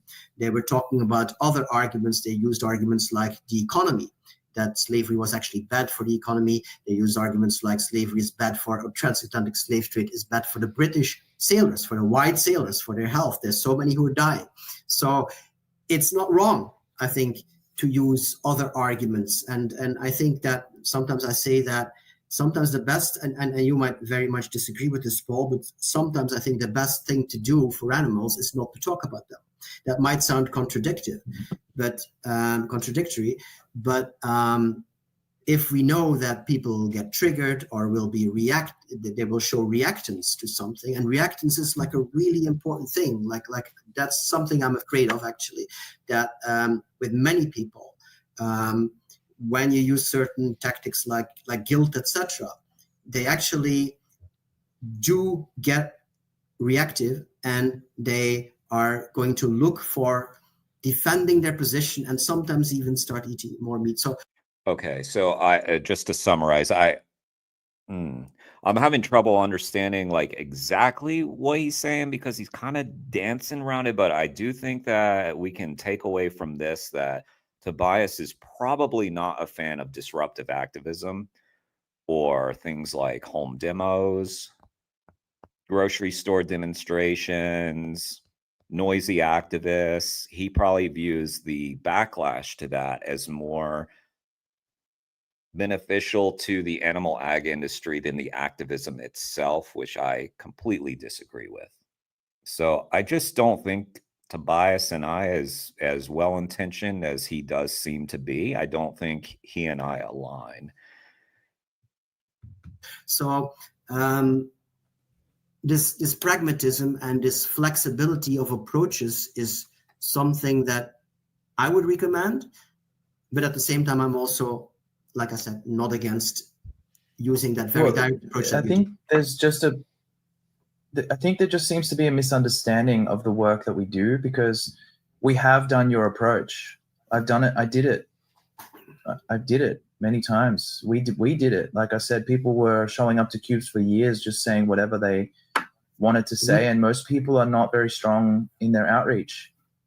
So they ended up saying eating less meat. You know, they ended up saying things that were vegetarian messages, that were welfarist messages. They were avoiding making people feel guilty. They were focusing on being liked as a priority. They were Good night, Alicia. Pandering, you know, they were doing all these things. So yes, I did come from a position of being interested in my health, and I ended up plant-based as a result of that before I was vegan. So that's exactly why I am confident about my position currently. This is exactly like why I know that I didn't need to go through the plant-based diet to get to veganism. I didn't need to reduce in order to understand that I'm disrespecting animals and that I have no right to do that. If I had stumbled across Gary Yourofsky's speech before I was plant-based, I would have become vegan instantly. I'm not sure if you could I know wish that. that had happened. No, we don't know that. But the fact that I started on a plant-based diet is, I feel like you were making the case that worked for me, so it must work for other people. But actually, No. He's doubting that. He's saying that you can't know that you weren't open to Gary Yourofsky's message because you were already plant-based and therefore already close to being vegan and didn't have to change much in your life. That's the point that he's making. You're speaking from your own, you're speaking from within yourself, knowing yourself better than Tobias and saying, no, I didn't need that. I needed the firm message. And the fact that I spent years plant-based instead of vegan, understanding the message was wasted time. So, I mean, again, Tobias has a bit of an issue with making assumptions. And when he's making these assumptions about people in terms of like their capability or ability, as Paul put it, it is a mistake, in my opinion, because you're selling people short, Tobias. You're doing this thing where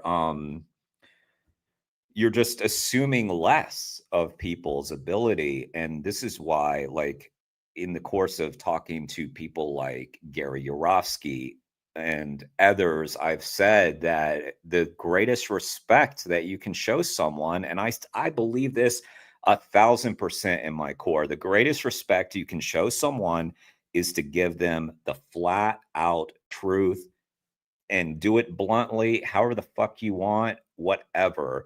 Just give them the facts. You show that person you respect them enough to be able to make the connection themselves. And that's all Avia is doing. It's respecting people's time. They're 3 minutes of time.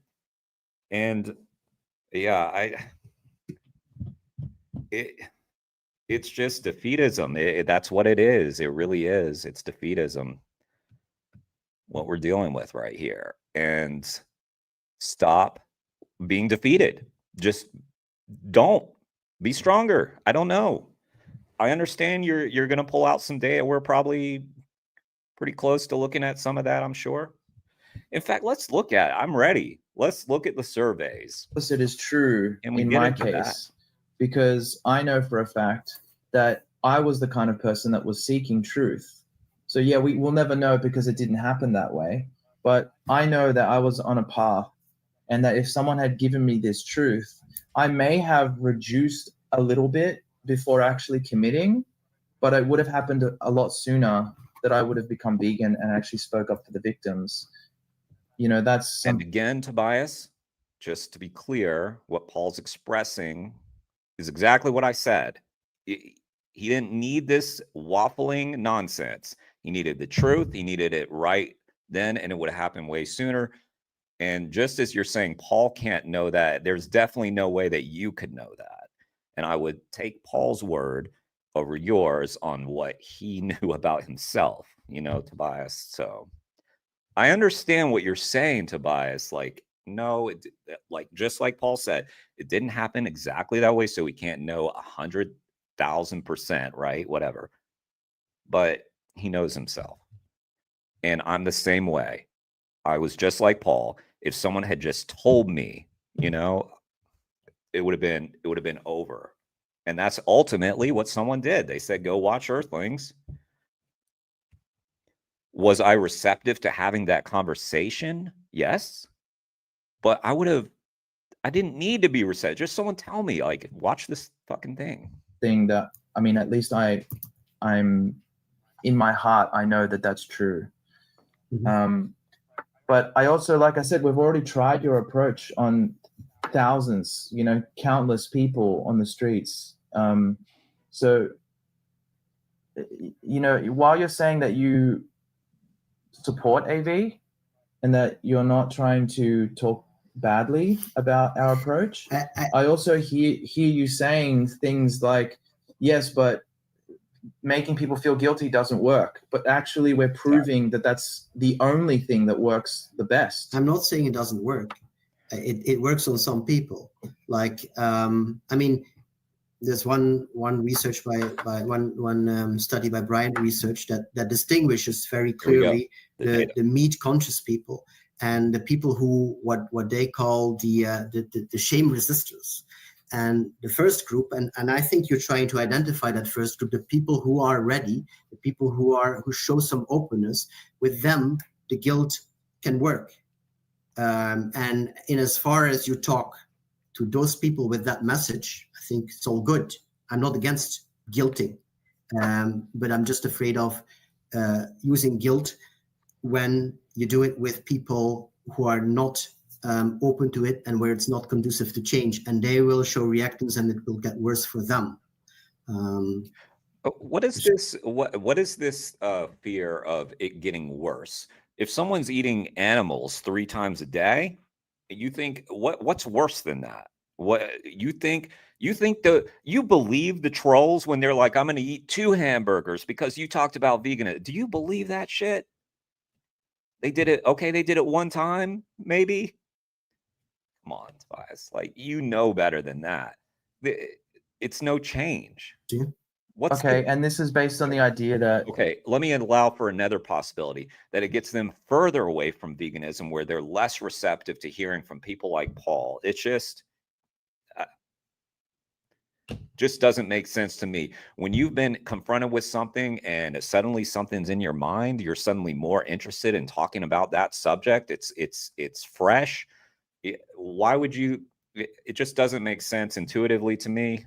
Whatever. That if we ask them to quit animal exploitation, to reject it completely, that this is not going to be as effective as asking them to reduce over time. Yeah, I mean, this particular study is about, when people are told that they are complicit in animal suffering and animal exploitation, that they will see a need to justify what they're doing, and they will get more entrenched in what they're doing rather than the opposite. In the moment, listen, Tobias. As I have said many times, if you watch this, in the moment, you get defensive because you've been confronted. It's later you start to think, oh shit, you're chilled out. It's like you're in a fight with someone.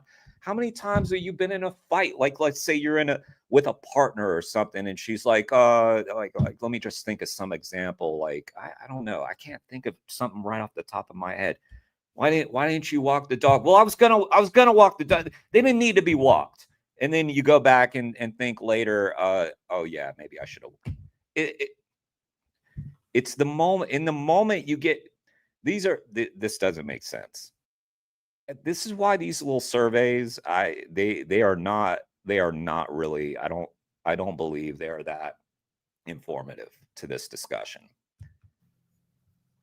Yeah, I think that people will do that from our experience regardless, you know, even if you ask them to reduce. And I think that I'm not sure. That's a good point too, Paul. They're going to get, if they feel defensive, then they're going to be defensive regardless. I think I really like Cliff's approach, Cliff Grant, where he doesn't soften the message at all. The only thing he does to bring people in is to say, I'm not judging you because I used to do it too. He's given them the respect that, yes, I was also just like you. And I've seen it from Paul, I believe. I've seen it from Paul. I've seen it from AV. And it's not compromising the message. It's still direct and blunt. So yeah, maybe you try that approach. I haven't seen the actual studies that you're referring to, and I'm not in academia. I'm not either. So I'm not going to try and act like you're not. Okay, well, I'm not going to try and act like I know how to read scientific studies, but I feel like a lot of these things are based on surveys and questionnaires. People that are answering like, who cares what non-vegans say? You know, yes, I'm going to reduce. Does that mean they actually reduced? Or if they said, yes, I agree that a softer approach is more effective than a more hardcore approach, who cares what they have to say? Non-vegans are constantly trying to tell vegans how to do activism. Vegan activists who have done this for any significant amount of time know not to take their advice. Yeah. They just know that this is not valuable and credible advice. Yeah. So I just don't know why we would base studies on those kinds of things if that's what they're based on. And I think people just pay lip service a lot of the time and say, you know, yes, I am against factory farming. Mm-hmm. Okay, then why do you continue to eat animals that are factory farmed? Like, it just makes no sense. People are responsible for factory farming while saying they're against it in almost all cases when they say that. Mm-hmm. So I just don't care what they say. I care about people's actions, which is, I thought, how we all judged other people, not based on their words, especially when their words contradict the very actions they're talking about. So, yeah, I mean, yeah. So I also want to, I shared a study with David just now, since I know that this is the language you speak. I mean, I know you're not in academia, you've just clarified that, but you do refer to studies a lot. There is one study I'd like to pull up, and this was, you just said 30 seconds on ChatGPT. You had said that earlier. Well, this only took 30 seconds on ChatGPT to pull up as well. And, you know, this is my problem with studies as well, is that I could pull up things, you could pull up things, we can go back and forth, but we're out here in the real world actually doing the work on the ground. You know, I think that we're proving what the most effective outreach approach is. But this study shows that people, David, do you want to read it out, or do you want me to? Because I don't actually have the study in front of me. I just sent it to you because I'm using my phone as a mic. I can read this. You want to read it out? So it's, we'll have to, like, I'll tell you what, I'll read it out and then I'll check if ChatGPT actually accurately, because sometimes it gets confused. But all right, gradual versus abrupt smoking cessation. So it's about smoking. It was a randomized control trial, 700 adult smokers in England who all planned to quit. They all received counseling and nicotine replacement therapy. They were randomly assigned to either quit right now, abruptly, keep smoking as usual, and then just quit on a certain date, or they were advised to do it gradually, reduced by 75% over 2 weeks, and then quit. And they were doing it to see which one would work better. They said the results were the the abrupt group had a higher abstinence than the gradual group. So the ones who just stopped, they stuck to it better. And after 4 weeks, after 6 months, the abrupt quitting group, the ones who just quit immediately, they had significantly higher rates of abstinence, so that they were stopping, they were more likely to stop. And advising people to stop on a completely on a set date, they claim contributed to more lasting behavior change than gradual. Oh, shit. So I can go look that and just make sure it's legit while you two talk about it. I'll go and look that up. Yeah, look, I mean, like I said, Tobias, I don't like arguing from the position of studies when it comes to a justice movement as atrocious. Let me put it like this, and I know I'm preaching to the choir, but just to refresh on what we're talking about here, this is unlike the civil rights movement, unlike any of the other justice movements that have ever existed, because of the fact that we talked about that it's so heavily entrenched in society. Like, everybody's responsible for this except for the small percentage of vegans, right? But then the other fact is that this atrocity is so great in scale. We've never had more victims that have been victimized to a single injustice ever. Like, nothing even comes close. You know, some people refer to the Jewish Holocaust as a comparison to the animal Holocaust. But the reality is that the animal Holocaust, like, when you compare the numbers, it's actually a mockery of how large the injustice is. Like, we're talking about 3 trillion victims per year. I don't know of any other injustice in the world that has even come close to 1 billion, let alone 3,000 billion in 1 year. So in the history of humankind, it's like these numbers are so staggeringly large that I think we absolutely need to be careful to not say, well, this worked for this other movement, so we should do the same thing with this. Paul, just to the issues too. Real quick pause. Like, just let me. Oh, chat's been quiet, it looks like. What happened? Did I say something wrong? Y'all got quiet on me. Dennis is gone, so the chat got quiet. Great. That was not my argument. Okay. Oh, okay. Just to intervene 1 second on that study before. Well, I felt like what Okay. David was saying was that I thought David said it was naive to extrapolate that we shouldn't be doing what I would say with movements. this argument is, like, at least we can see, that's the very least we can say, that other movements have done this too. But I agree with you, it doesn't guarantee that this was the best track towards success. That's impossible to prove, unfortunately. Plus, we still have slavery, like you said. Right, yeah, but it's just not. We still have slavery. But we in the have, world. yeah. My point was that yeah. we only have one example of something even remotely close to this when we look at human slavery, something that's been around since like the dawn of civilization, and it was actively an active injustice against sentient beings, but actually humans, which makes it even more like, wow, can you even believe that happened? Like, that's absolutely wild. And even with that movement, they only succeeded through incremental change. That was kind of the point, that it's like, if you're going to need incremental change to fix that problem, the idea that we won't need it to fix this problem could be naive, but it's not a guarantee. It's just, that was kind of my premise to put forward to have you guys discuss. Before I let you go on to the next point, sorry, that study, just one thing I wanted to point out about that study that is important. They only monitored them up to 6 months. And so what we don't know, we only know that it worked up to 6 months, but we don't know what happened after 2, 5, or 10 years. And now it might turn out that the ones who are gradually reducing continued gradually reducing for 10 years, whereas the ones who abruptly stopped started smoking normally again after 2 years. And this is, that's actually, there is some not very good data on people, vegans, and it's not good because people self-identify as vegans and then they say, I quit veganism, so it's not reliable. Yeah. But there is some indication that this does happen, that people who like reduce tend to just reduce forever, like or for a very long time.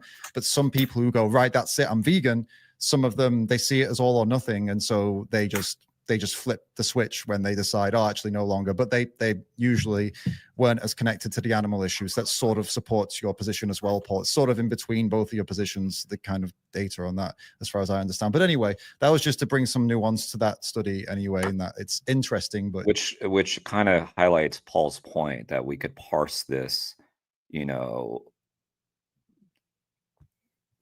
till we're blue in the face. And as Paul mentioned, the ones that have actually done this and done this for a considerable amount of time would have, I would say, greater insight into it, namely AV and Paul and their approach. Now, what are the drawbacks of, you know, like, well, what are the counter arguments to that? Could there be some ego, maybe, that Paul's trying an approach and he wants to make sure that people understand that his approach worked best? I don't know. Sounds like he's adjusted his approach over the years. So it sounds like he's open to changing and being wrong. And I don't, or it could just be complete, or could just be wrong. Yeah, I don't know. It's just it sort of goes back, I think, to this respect thing. Like, just tell people the truth. What they do with that, it's their business. But if you sell people short, they are likely to come up short. Unless it gives us 10 years, we don't actually know if it was like a long-lasting thing, or maybe they all just went back to smoking. You know what I mean? It could be that none of it worked, right? It's fair, Mary. I don't really have much to contribute with my commentary anyway. I'm trying, but feel like I'm sort of making the same points over and over again. Anyway. But this is why I said, like, I'm showing you this study. Yeah, but I don't like arguing. No, for sure, for sure. I think it's a poor way to argue this. It's just because we referenced it. I just felt a responsibility to make sure we dealt with it before we kept going on. That's all. I wanted to just make sure it was like nuanced. Yeah, no, I'm glad you did, because I didn't necessarily think it was. Can I say something about foolproof argument? Of course you can. This is a discussion between you guys. I'll shut up again for another 10 minutes. Go for it. Yeah, just a bit on the meta level about studies. I mean, we can prove a lot or disprove a lot with studies. I don't want to disvalidate your experience on the street. It's important too. I just don't want to say that, like, I don't agree that, like, oh, who cares what meat eaters say? They're the audience that we want to reach. We should care about them. We should care what they say. They might not say always the truth, but there are some ways to get at the truth with experiments, etc. So we can sort of. I do agree with Tobias on this. But I think the point that Paul was making is, like, who cares what they have to say about our activism? Because, yeah, we see that their advice towards our activism is often just flat out wrong. Invent ways to get at what they think and what they feel about these things. So let's just not throw the baby out with the bathwater. And there is also some things that are more solidly proven than others. I mean, the research on guilt and shame seems pretty consistent, for instance. Anyway, that's just on scientific research. I just want to come back to that thing about slavery. So I obviously agree with you. That's fair, Mary. I think that there's been a bit of a struggle between the two of them to understand what it is that they're talking about.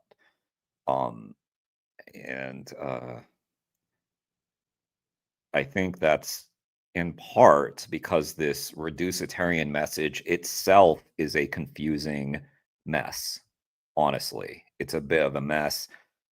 And that's why so far I have not been swayed at all by Tobias. Recognizing that I start from the position much closer to Paul than Tobias, but I am trying to keep an open mind to his messaging. It's just not been convincing to me so far. We're still just a little over halfway, though. This is the biggest horror and moral crisis of our time and ever, and it's huge in scope. And maybe this can make my point clear a little bit. I think that, so this is horrible. Many people agree it's horrible, especially factory farming. And still there's no big groups of people taking to the streets to protest this. And I think one of the reasons for this is that almost everybody is complicit. And hang on a second. Sorry, Tobias, are you talking about? Yes. Did you just say that no one's taken to the streets to protest factory farming? Not massively, in droves, in the millions. Okay. I mean, like climate change, we never had a march that comes even close to the size of a climate change march for animal rights, against animal suffering, right?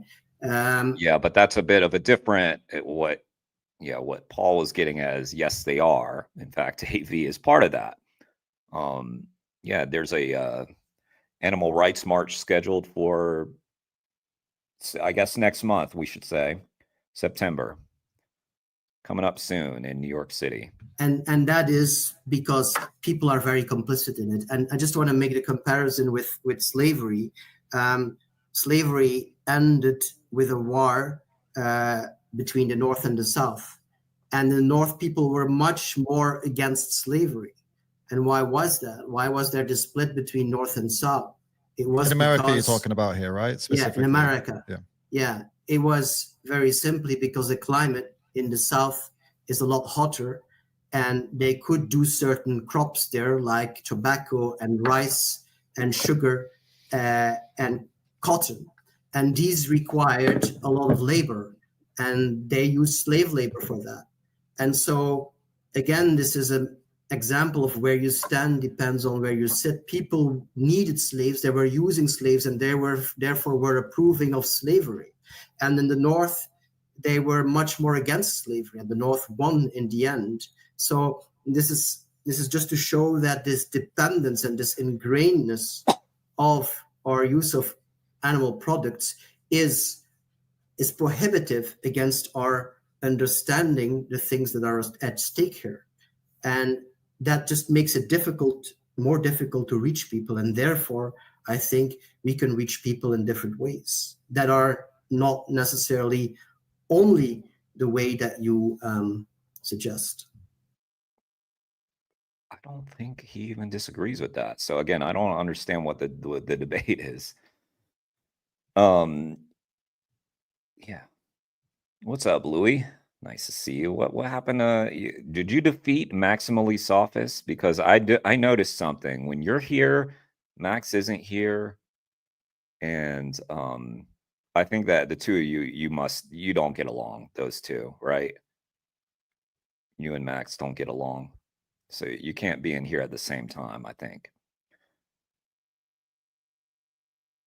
Yeah, TVA, I agree with you. It comes that way. I want a word that says those who are pro animal exploitation, but that works fine, right? I was saying I agree with your lower comment. Yeah, Max is a little bitch. Not gonna lie. I'm not gonna sugarcoat it. Max is kind of a bitch.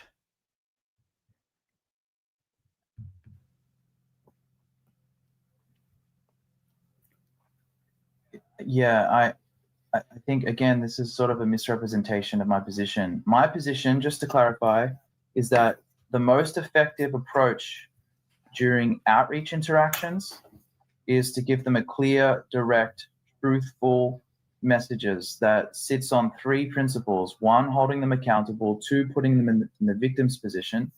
And three, a call to action, that they must change right now. That this isn't just food for thought. Yeah. And so I'm saying that's the most effective outreach approach. I understand that. Okay, that's my position. I'm not saying that other outreach approaches shouldn't exist at all. I am saying, however, that it makes it harder for our work when you're out there promoting a reducitarian message. I keep coming back to this, but I don't know how you're arriving at this conclusion that we don't have enough reducitarian messages in the movement. The predominant approach in the vegan movement is a reducitarian message, and has been for... I don't understand this, where he's getting this from. many years now. I just don't know how you're arriving at this. I'm not hearing that. Maybe I'm just misunderstanding. Maybe I'm confused about. I don't know. This is one area where Paul and I don't understand Paul's point. Fusion, can you help me to understand that? Yeah, I really don't know how we can be sure of that. I would agree that since maybe 10, 15 years, we've done more of that. I would say that the movement, I would call it, has become more pragmatic in that sense. But it's hard to estimate. I would say, animal rights organizations often give a go vegan message, an all or nothing message. Vegetarian vegan organizations, less so, like ProVeg does not give that message. But then there's the whole, apart from the professional organizations, there's the grassroots and there's all the YouTube and online activists. I see a lot of,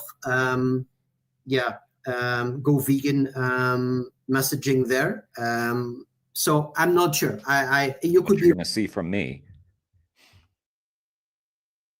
How, Louis?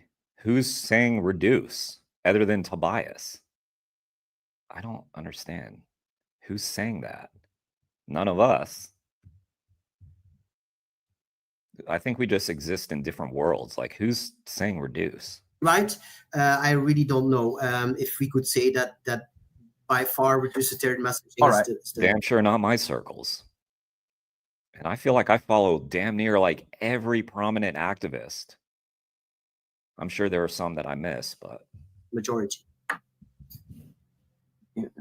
I don't know how you could see anything else that's happening in the movement. In terms of organizations, they may be saying go vegan in some things they say, but I would say, okay, here's an indication of the problem that I'm trying to describe to you. On the streets, people who identify as vegan, when they tell us that, we actually now have a clear protocol on how to communicate with those people. One of the first questions we ask them, if not the first question, is, do you know what the original definition of veganism is? And even if people say yes, 99% of the time, and I'm not exaggerating at all, they do not understand what veganism actually is. right. Okay? They usually say something along the lines of, it means you don't eat meat, dairy, and eggs, and things like that. Right. So they literally think it's a diet. And yeah, they might say it's got something to do with animals. Yeah. What big national orgs, like, be specific? Because I don't see it. Or are you talking about PETA? Or are you talking about someone? I think someone from the Humane League was just here earlier to clarify their position. Who do you mean? Because PETA is vegan as fuck. It's out of Vegan concern AF. for animals in some way. They may say that, but they don't truly understand the severity and the urgency of this. They think it's okay to not be vegan. They think it's just a personal choice. Most of the people that we talk to that are vegan. So this means that people who have gotten a go vegan message, generally speaking, I don't think have actually been given a vegan message. I think it's very important that we align if we're saying we're both vegans and that we're both interested in the same thing, you know, ending this injustice and creating a world of justice for animals and ending human supremacy. If we're on the same page about that, then we need to be on the same page about the definition of veganism. Because if we have different definitions, then yeah, I can understand why we are having this disagreement, but I think it might be easily resolved by that, or at least significantly improved. You know, that we're on the same page about what veganism actually means, because that's what we're trying to communicate to non-vegans and to fellow vegans at the end of the day. I think we both understand the same, we have the same understanding of it. I'm just not so hung up on the definition of veganism and on veganism itself. Like David said at the beginning, it's a road to an end. It's not the end itself. How is it not the end itself, though? It is the end. It's the end that you're advocating for. So I don't get this. How is it not the end? Okay, if you're not worried about semantics or the word itself, then sure, but PETA is not, yeah, I would definitely not call PETA welfarist. That is absurd to say about PETA. I could not disagree more. Ridiculous. I mean, or you might say it's the end itself. I mean, the end for me is the end of animal exploitation, animal suffering. And I think there's like a huge emphasis and focus. And maybe when it comes to PETA, we are just seeing different things in terms of like, if they have a campaign against vivisection or something, you're viewing that as welfarist because it's focusing on certain animals or something. I'm not sure. That's not how I define welfarism. Maybe we're just, I'm sure we're just sort of misunderstanding each other, Louis, because there's no way that we see two orgs so differently, I think. Yeah, I think we're just looking at different things. I would never, ever call PETA welfarist. To me, that is just such a one. It's also dismissive of the work they do. So I think it's just kind of weird. But I don't think you mean it that way. But it's just not accurate. I just don't. I mean, how many? Whatever. Like I think we're disagreeing on something we don't need to worry about. Fetishization of this vegan concept, and it's just not. That concept is not just the only way to get people to where we want. I see people getting so nervous about like, oh, this has to be so clear, and people say to me that I'm. Honestly, Tobias, I see you as the one getting nervous. Like you're the one who seems to be approaching this from a place of fear. And again, defeatism. I hate to say it. You seem like a cool dude, Tobias. You seem cool, but you're saying people are scared. It seems to be you. Watering down the idea of veganism and all of that.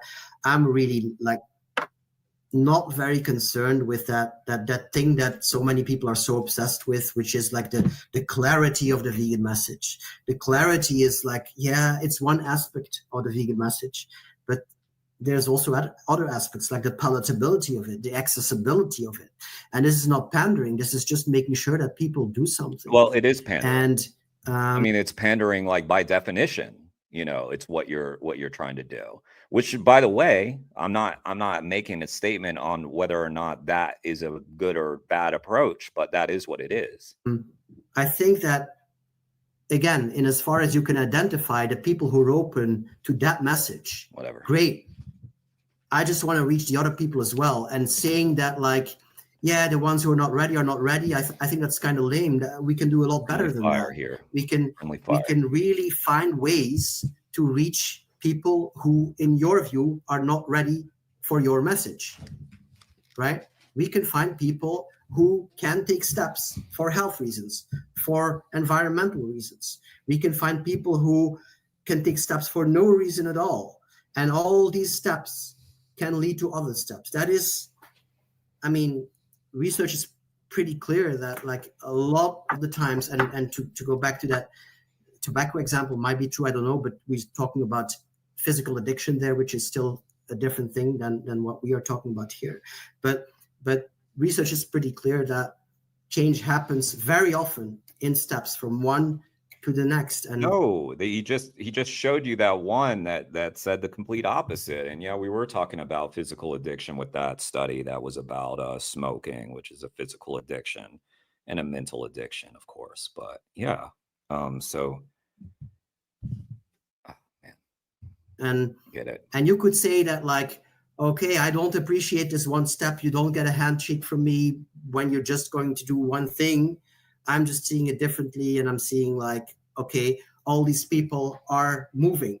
And when you say that I make your work more difficult, again, it could be true, but again, that's Okay.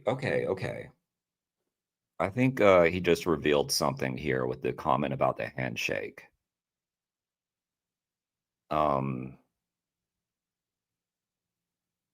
I think Tobias does think that it's more important, like that there is some significantly higher level of importance than I would place on being liked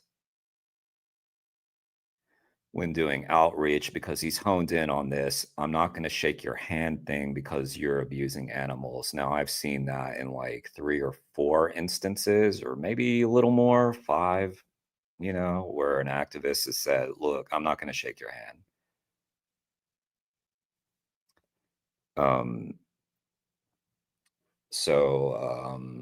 I think I do feel like it's kind of revealing into his mindset that he is concerned about being liked. And this is a bit pick-me vegan vibes right now. it's hard to prove, because what we're doing with what the vegetarian asks is, again, increasing supply and demand.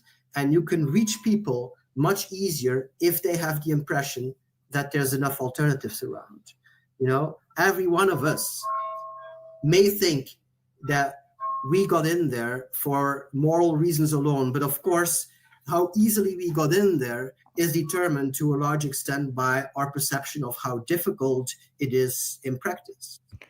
But AV organizers / activists / demonstrator, whatever, do get into the practicality of going vegan at the end. Often they'll say things like, yeah, you can go right there to this. They're often in some like city square where there's like a store right near, or a restaurant right near, that has some vegan options, and they tell them about the practicality of being vegan. But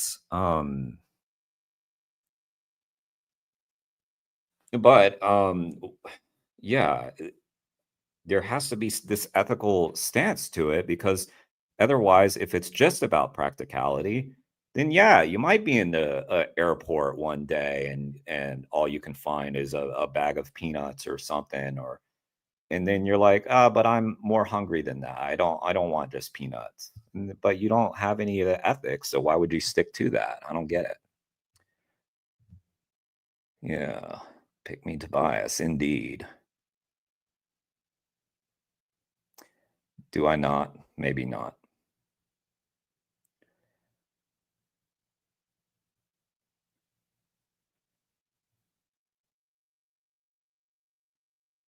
Yeah, I just took part in cage-free activism with some of the greatest welfarist activists that I know. I mean, was that wrong? I don't think so.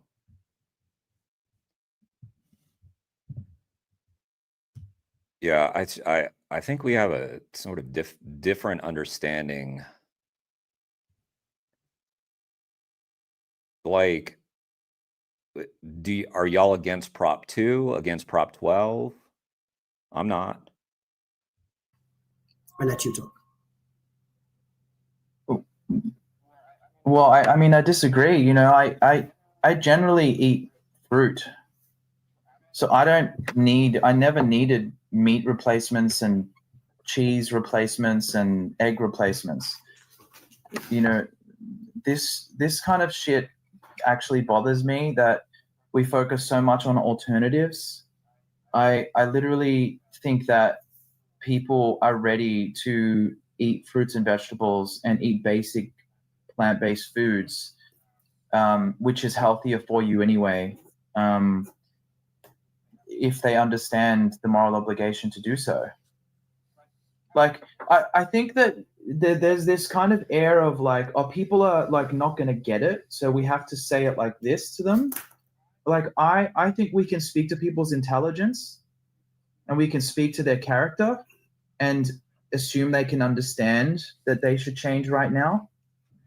And yeah, and again, I'm not saying that like plant-based organizations out there, nutritional activists, if you want to call them that, or environmental activists who are promoting a plant-based message shouldn't be doing that. I'm not saying that. What I'm saying is that people like you who identify as a vegan activist, you said you've been vegan activist for 25 years now, you should be promoting a clear vegan message, in my opinion. And it's okay for us to criticize each other's ideas, right? This doesn't mean I'm being mean to you by saying this, right? I think that you should be promoting a clear vegan message because you know the truth. You know what people should be doing. These plant-based groups trying to get people to eat more lentils, they don't care about anything other than human rights. So human health is a human right. I would promote a clear vegan message in the cases where I think that's the most effective thing I can do for animals. That's fine. That's fair. I don't understand. What's the... I feel like their debate is they actually agree so much, you know? I think they agree so much. Let me catch up on the chat.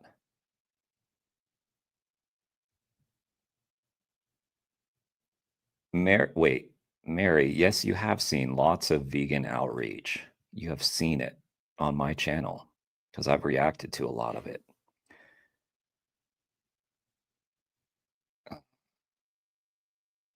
Moral obligation vegan, what's up? Paul's right. I saw the whole thing, or like you just said, Paul doesn't say never. Yeah. Well, Jeremy the welfarist. Shame made you go vegan. Yeah. I mean, you were able to handle it, right? You were able to handle it.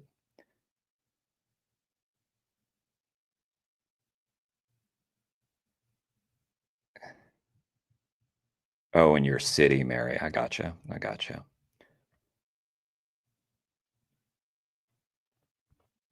Right, moral. I get you. I agree with that. I agree with that. Or if you do, explain what the word vegan means or something. You know, explain its message. That is not always the case. So I'm not hooked up on that. Yes, but again, this is why I started off with this conversation. I clearly asked the question, are you saying that it's more effective for you to promote what you're doing? In some cases, not during always. Outreach I interactions. mean, I might speak, let's say... What do you think is more effective? What is, because I'm married to what is most effective. Me too. And this isn't because I'm fetishizing the definition of veganism. This is because I'm addicted, I'm obsessed with justice for the animals because they're the most victimized on the planet. I want that to happen more than anything else that I want in my life. So my question to you is, in terms of outreach interactions with others, what do you think the most effective approach is? I think there's no one most effective approach. I think that being flexible, trying to see what... But then why are you saying that you support what AV is doing if they're not being flexible in their approach? You're saying, essentially what you're saying is that they are failing in their mission can get or not being as effective as they could be. Get the person to move is what's important, and that is not always... I mean, you say yourself, I mean, I don't understand. But listen, Tobias, then why? I mean, it just, you're saying one thing and also saying another thing with regards to AV. You seem to have the approach that what AV is doing is wrong, but you haven't said that. And again, this is just sort of back to being blunt, like Paul is willing to be. You got to be blunt and be clear with your message. Otherwise, it gets all muddled and confused. And then we're left an hour and 13 minutes into this debate, still trying to clarify what it is you're advocating.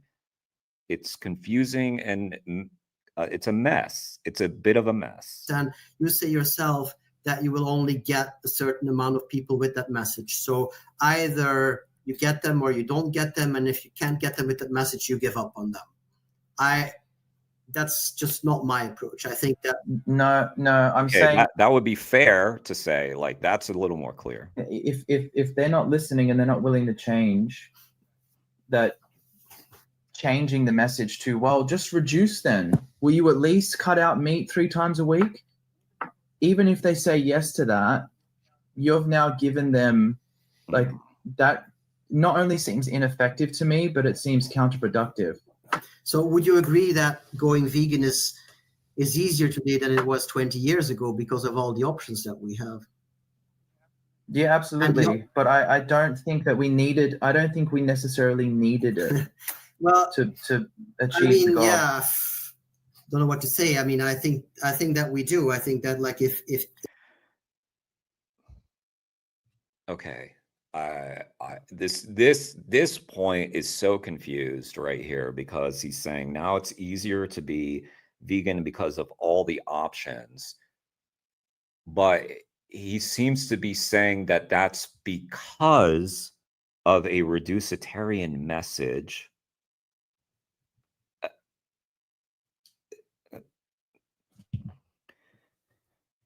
Oh man. Oh man. Okay. Well, look.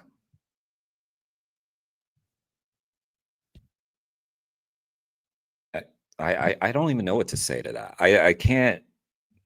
Let's just continue. I can't even. If the chicken nugget is one of the most eaten products, consumed products in the world, it's good to make an alternative to the chicken nugget, you know, and rather than. Well, no shit. Yeah, I'm not opposed to that. I've never once protested against these plant-based alternatives. But you're saying it's not. I'm just saying I don't see. I do see that perspective. I just don't see that it's.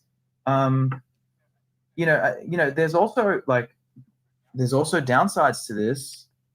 There's also downsides to creating vegan chicken nuggets, you know. Nilf is which back. is that when people switch to vegan chicken nuggets and they think they're going to be super healthy because all of these plant-based messages say you're going to. Mary just said it very well. Vegans fighting vegans over how to outreach, but not enough people doing the outreach.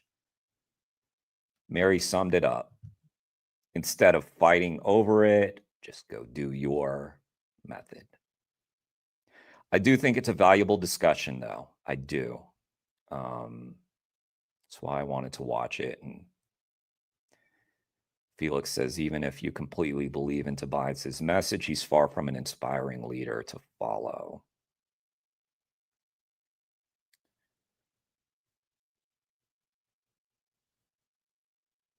I agree with Louis just now. I'm not opposed to reasonable criticisms, but there's tons of unreasonable, toxic bullying criticism in the broader animal advocacy movement. Yes, there is. Yes, there is.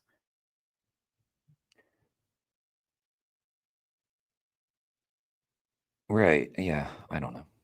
Yeah, I agree. You're all based at the moment. Stay that way, please. I'm just kidding. To be much healthier, You're and they still experience cholesterol issues, and they still experience heart issues and weight issues and cancer issues. That, you know, this ends up backfiring. And then when they do get a clear vegan message, they're gonna be, oh, I tried it. I already tried it. It didn't work for me. It didn't work for my health. Mm-hmm. And we get that a lot, by the way. There's definitely, we get that too many times. There's definitely disadvantages to the chicken nugget, and what you say about health, that's true. I think that just the advantages, the benefits are bigger than the downsides, because if you don't have them and you have to tell people like, look, now switch to a diet of fruits and vegetables and chickpeas and whatever and beans, I think it's gonna go slower again. And this is just, I mean, this is what I call being realistic, basically. I don't tell people how to eat, by the way. Yeah, I mean, just saying. I just want to clarify that. I don't even talk about how to be vegan. Yeah. Like, if you see me talking about that during my outreach interactions, that's like 5% of the interaction. Yeah, sure. Just saying that, like, it will be easier with the chicken nugget, and the chicken nugget is there and can be consumed by people because a lot of people are reducing. Well, and because of vegans. So let me just be clear about that, Tobias. Tobias, let's do one thing. Give us. Sorry, man. I just want to try and like get into the bottom of this. Give me 3 examples. Give me one example where what Paul's saying, his strategy, you think it will work. Give me another example where you think a reduction strategy will work, and then give me a third example where you think that actually, potentially, as a thought experiment, however you want to put it, that actually using or consuming something non-vegan would work in all 3 cases where it benefits animals in the long run. Like, oh boy, let's get into the part 3. That's what I want to hear from Tobias, because let's. as in, like, they all lead us to a better world for animals. Maybe that'll help to kind of get to the bottom of what you're saying. Yeah. So like I said, I think Paul's approach works with the people that are ready for it. With the people that it works for, it will work. So you have to have people who are already open, who already feel a sense of guilt. You can talk to them about I think the accountability thing and the fact that you say, like, look, this is maybe. But again, I would take Paul's word for it slightly more, even though he would be a biased, sure, I'll recognize he would be a biased source of information regarding AV's effectiveness. However, he would know better about AV's effectiveness as opposed to you, Tobias. So he knows what outreach is working. And as I've said before, it does seem to me that I wouldn't say he's radically changed the approach, but he's been willing to adjust and tinker here and there. So yeah, let's just say that. If the only moment that somebody's going to help hold you accountable, I think that's quite good. I think that can definitely work. I'm just saying, in the cases where it doesn't work, and there's a lot of them, other people can use something else. Maybe you can use something else. It may be that people caricatured responding to you, Louis. It may be that people caricatured Tobias as someone who's not able to think critically, which is clearly not the case. I mean, he's clearly smart. I do think he's off on this message. I think the message, though, that multiple approaches, which is, again, not something that Paul really disagrees with, is good, is fine. But it could be that people just thought he was going to, have no thought behind it or something. I don't really know if people are agreeing with Tobias in the comment section. But I mean, if you had watched, as we did on this channel, not saying y'all all were here or anything, but we watched the discussion between David Rams and Tobias. You can see that he's put thought into this. I just don't necessarily agree. I did. I purposely try to keep an open mind on this one, but I'm in Paul's camp on this one pretty firmly. There's still 25 minutes left to sway me, Tobias. I don't know.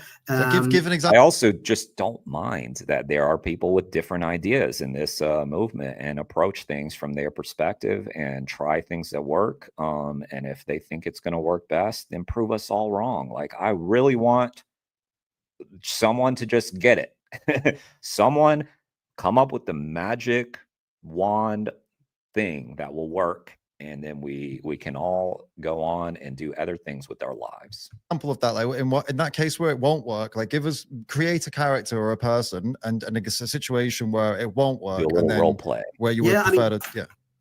I mean, I think my neighbor, who is like a 65-year-old man on a farm country here, the countryside, I would feel more convinced that telling him to try veganuary, for instance, would work better than you go vegan here and now because it's a moral obligation, etc. So that is one example of that. Because he's like a countryside guy, not in the city, not exposed to these sorts of like, could say like modern messages and things like. The sense I got ideals about it is that he's totally not ready. So if he's not ready, why should I use the approach that Paul says himself is an approach only for people who are ready? Should I then not talk to him because I think he's not ready for that message? Should I just ignore? Should I not try to influence him? And then the I don't think so. And then the third one, that the idea, like this is probably again your most controversial thing that we had in my interviews with you, that you think there are some cases where actually using or consuming something technically not vegan would be better in the long run. So could you give us an example of what situation would you be in where it could be better to actually, do that? I mean, these are hypotheticals just to tease out what people find most important, sticking to veganism very strictly, or something else which could be results. And I don't want to say that people who always stick to veganism are not results focused, but I mean, for instance, it could be an undercover investigator. I've heard these stories, undercover investigator being in a slaughterhouse or a factory farming for a couple of weeks, and to like not be suspicious, eat meat along with their factory farming slaughter colleagues. So they do kill animals as well, even. Yeah, or they may even have to kill animals. So this is I mean, this is more consequentialist. This is saying like, in this case, the end justifies the means, and it's terrible. I'm sure they're traumatized, but it's an example of where you would cross the line, or where you would. Yeah, sorry to keep interrupting. I'm just trying to really get to the bottom of it. Could you give us an example, though? What Paul focuses on outreach, right? Not undercover investigation. Yeah. So what about in like an example of talking to somebody, like where you think that outside of an investigation, like just where you're trying to convince somebody to make changes, in what situation would it? Can you think of a situation there where you think it would be better to do that? Yeah, I mean, I don't see a problem with talking about the environment if I see that a person is interested in the environment. And I would not reason the way Paul does. Paul would say, I think, well, it's not about the environment, it's about the animals. We have to make this very clear. My tactic or my reasoning or belief system would be that, like, okay, they move in that direction for the environment, they move in that direction for health, and then they will be much more open to maybe the next time they see an anonymous person for the moral reason. So it's But I mean, again, is it your position, Tobias, that AV is doing harm by shaming people who aren't, quote unquote, ready, in your opinion, for this message? Because then it wouldn't make sense what you said, that you're supportive of AV's work. It sounds to me like you have the position that AV may be doing more harm than good, or more harm than they could be doing, which why would you then support them? Doesn't make much sense, but maybe I'm quibbling that point. I don't really know. That investigator example was pretty interesting. Let me catch up.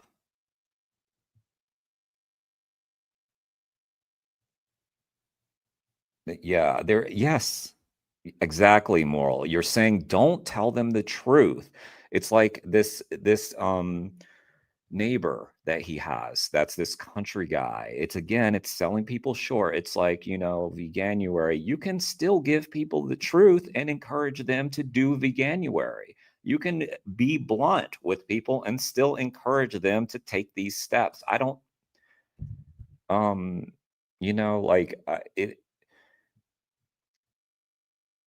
I mean, I don't know, like, if you're not at a cube, right? And again, Paul has said this, like, you don't have to do AV's method.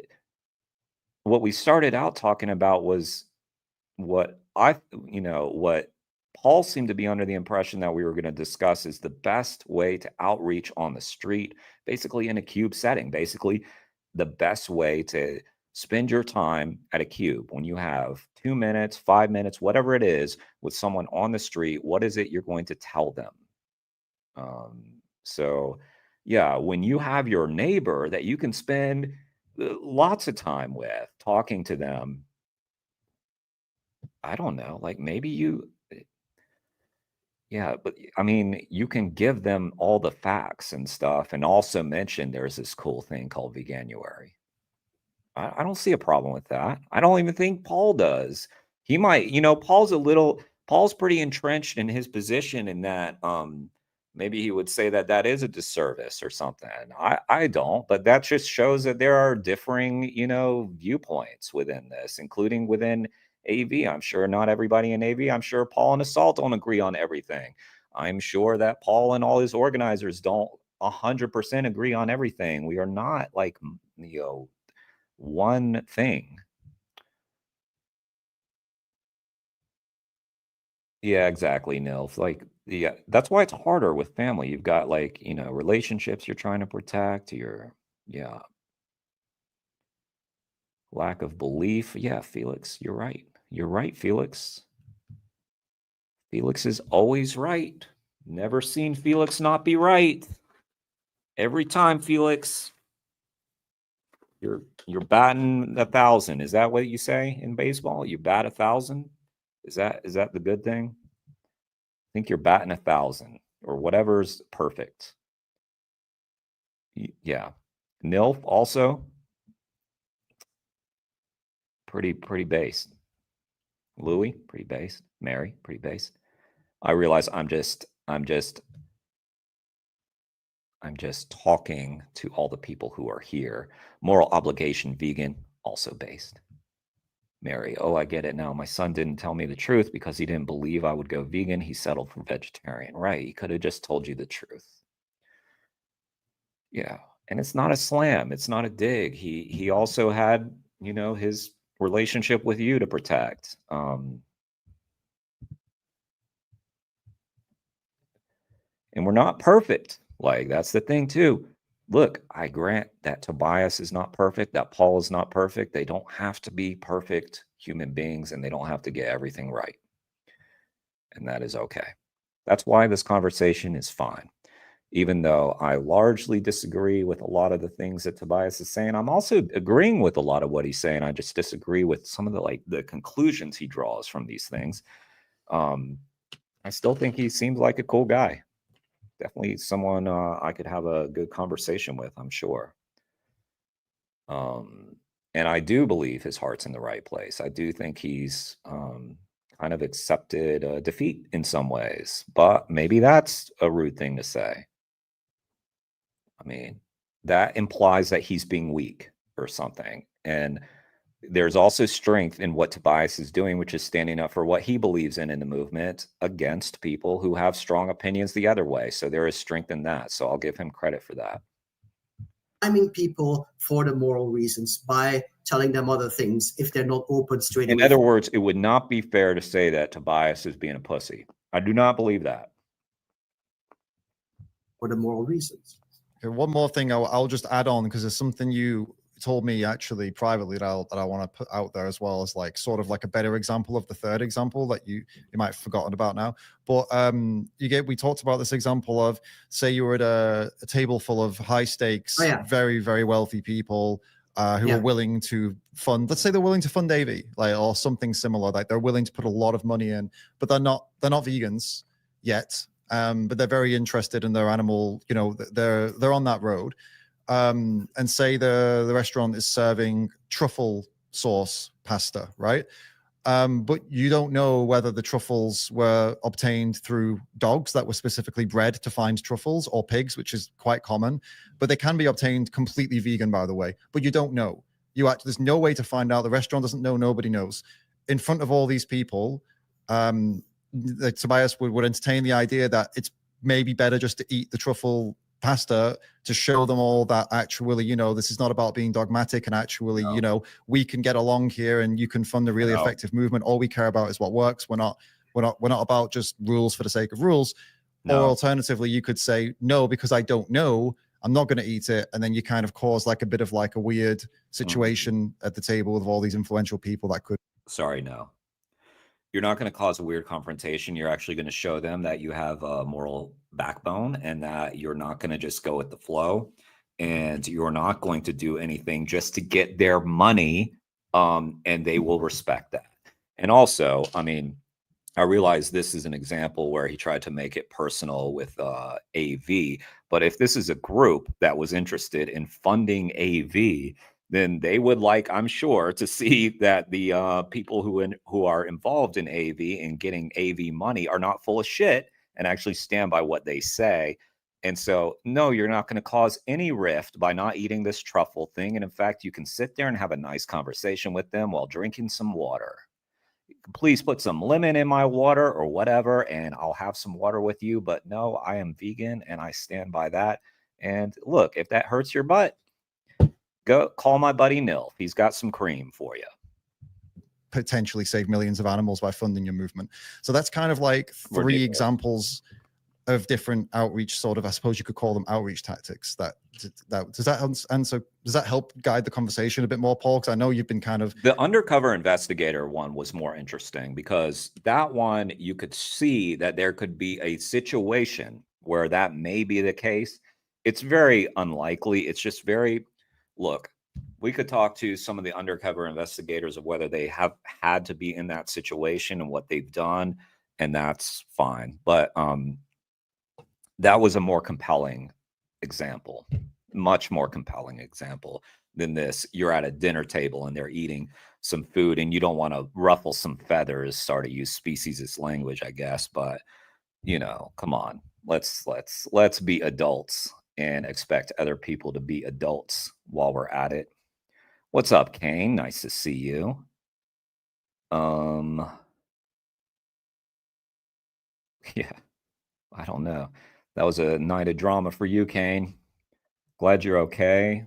Had us worried there for a second, but I'm glad you're all right. Exactly, Felix. It shows that it's something to be taken seriously and something worth their money. And also that I'm not going to just pander to you to get your money. And you're going to see like that I am willing, you know, like I think people who are in the position of giving money are pretty aware of when they're being pandered to. trying to find out where he thinks it's more effective or less effective, and you know. So I should be fair. I don't even know if that's a scenario that Tobias has brought up. That was a scenario that David Rams concocted to sort of give an example. But if that is a scenario where Tobias said that that's a situation where I would entertain eating the animal product, that's just really weird. It's just really absurd. Like, just get some water. It's fine. Nobody cares what you eat. And if they do care, like, I mean, seriously, just tell them to put on their big boy pants. I don't know. It's fine. It nobody cares. I don't think they care. Do they care? I don't know. Yeah, but it's helpful to a degree for you to explain that a bit further, but most of what was said there was based on imagined circumstances. No, only the last one, I would say. Well, with your neighbor, you said you didn't feel like he was. You said you didn't have the sense that he was open. Yeah, I mean, so that means you haven't actually tried to be direct with him.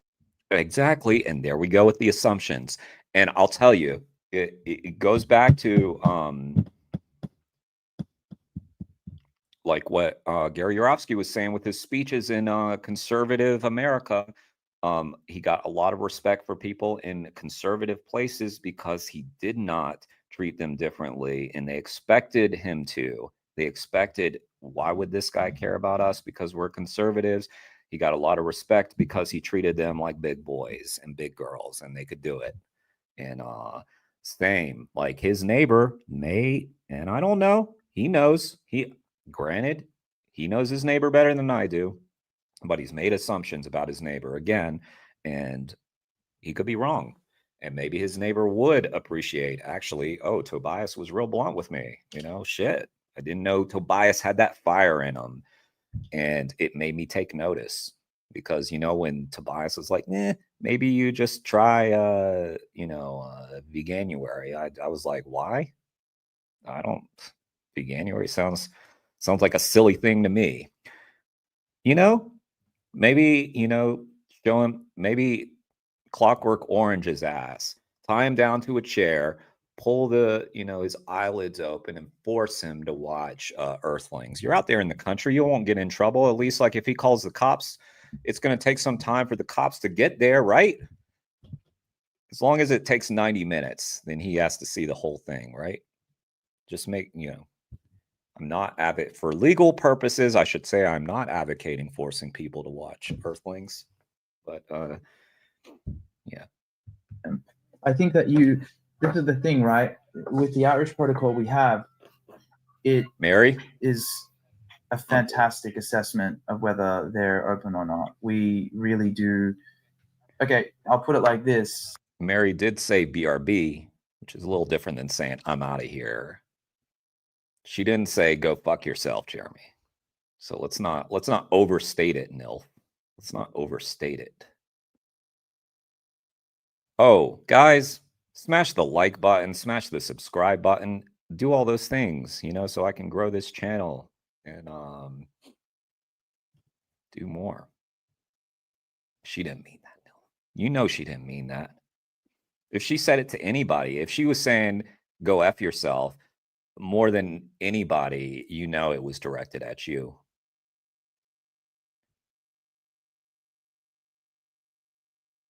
You know that.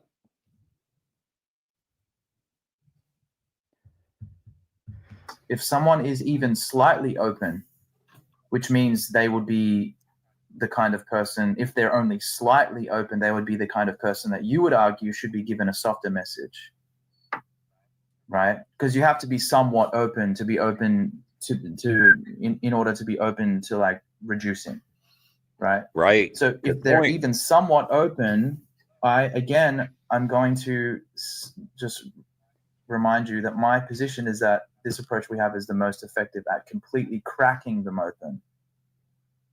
So if your neighbor is even remotely open, I think our outreach protocol would crack him open. You know, again, this is a very basic message. And even in the case with regards to the other thing that you mentioned with the potential funders, which I can get into in just a moment, but like we have to trust that the message is clear enough, that the animals are enough of a reason for people to understand this. We have to actually embody that.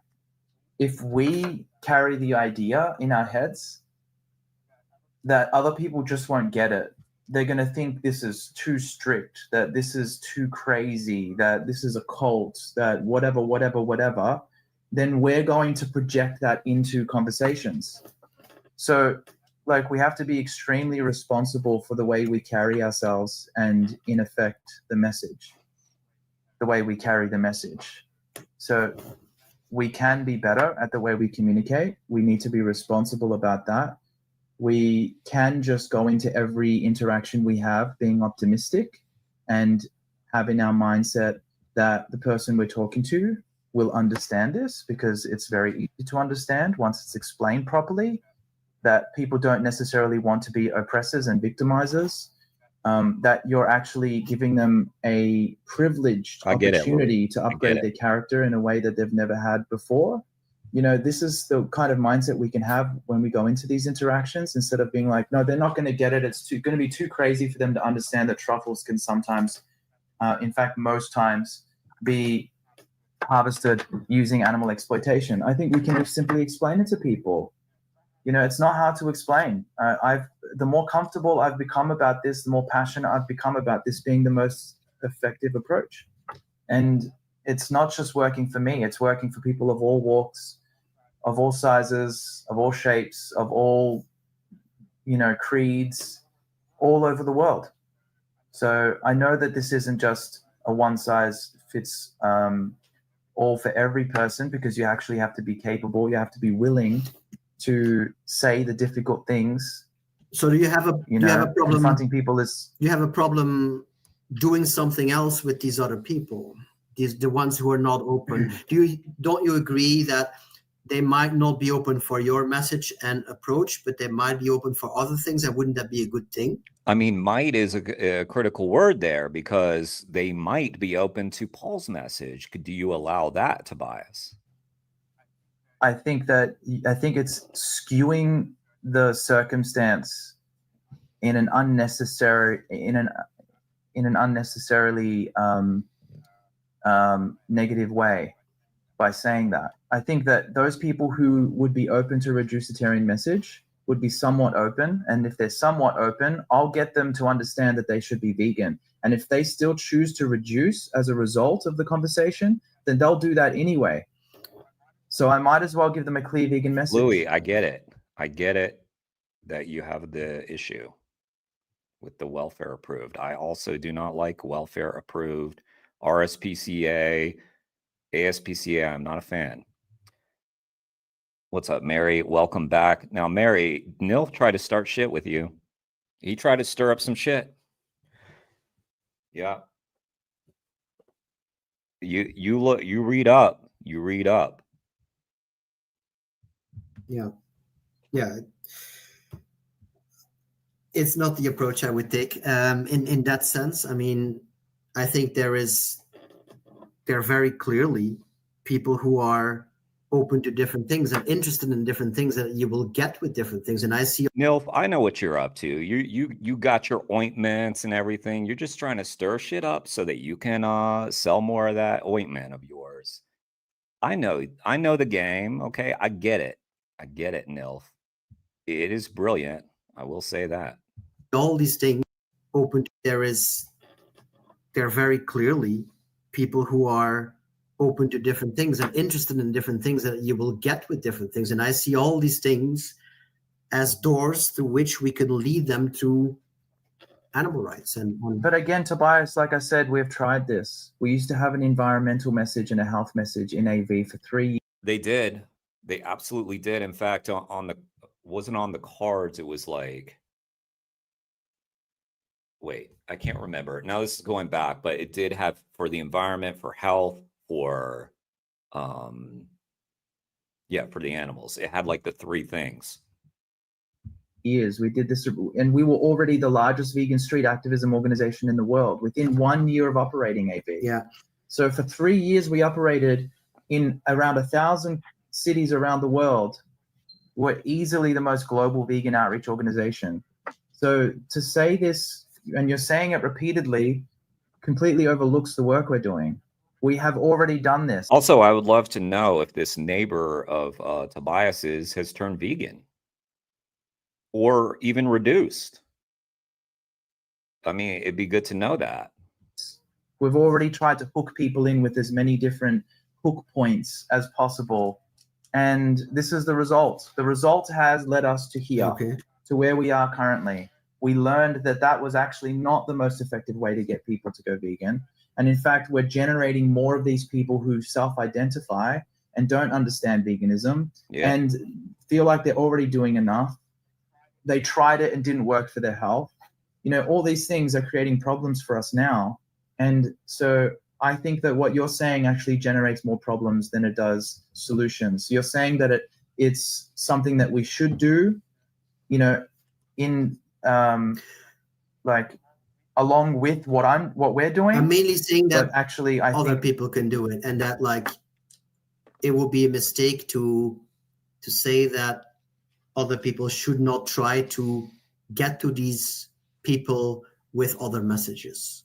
And I'm fine with you saying, I mean, of course I'm going to say that because I know I'm finding this to be the most effective. So I'm going to tell people you should be doing what we're doing at AV because I think that's the best thing for the movement. But I can't stop other organizations from doing what they're doing, and I'm not trying to protest. I'm not going to ever work against another organization. Okay, that's very good to hear. And it would be nice if like, yeah, that's a message worth spreading, I think.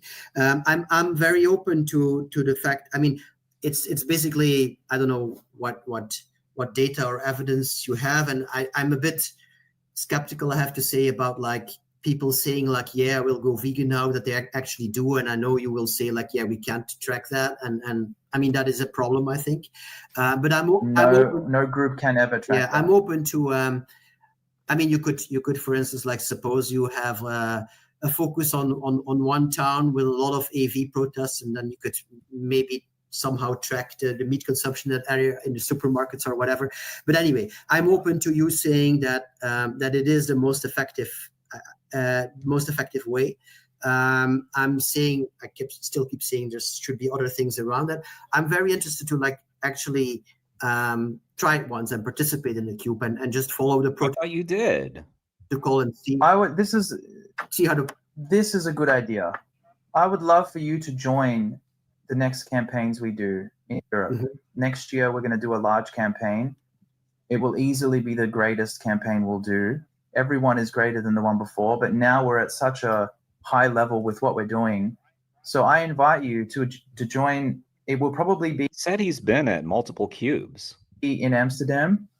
I'll give you, I mean, you'll see the details. They'll be posted pretty soon. In the next few months, you'll see us promoting the next big campaign we do next year.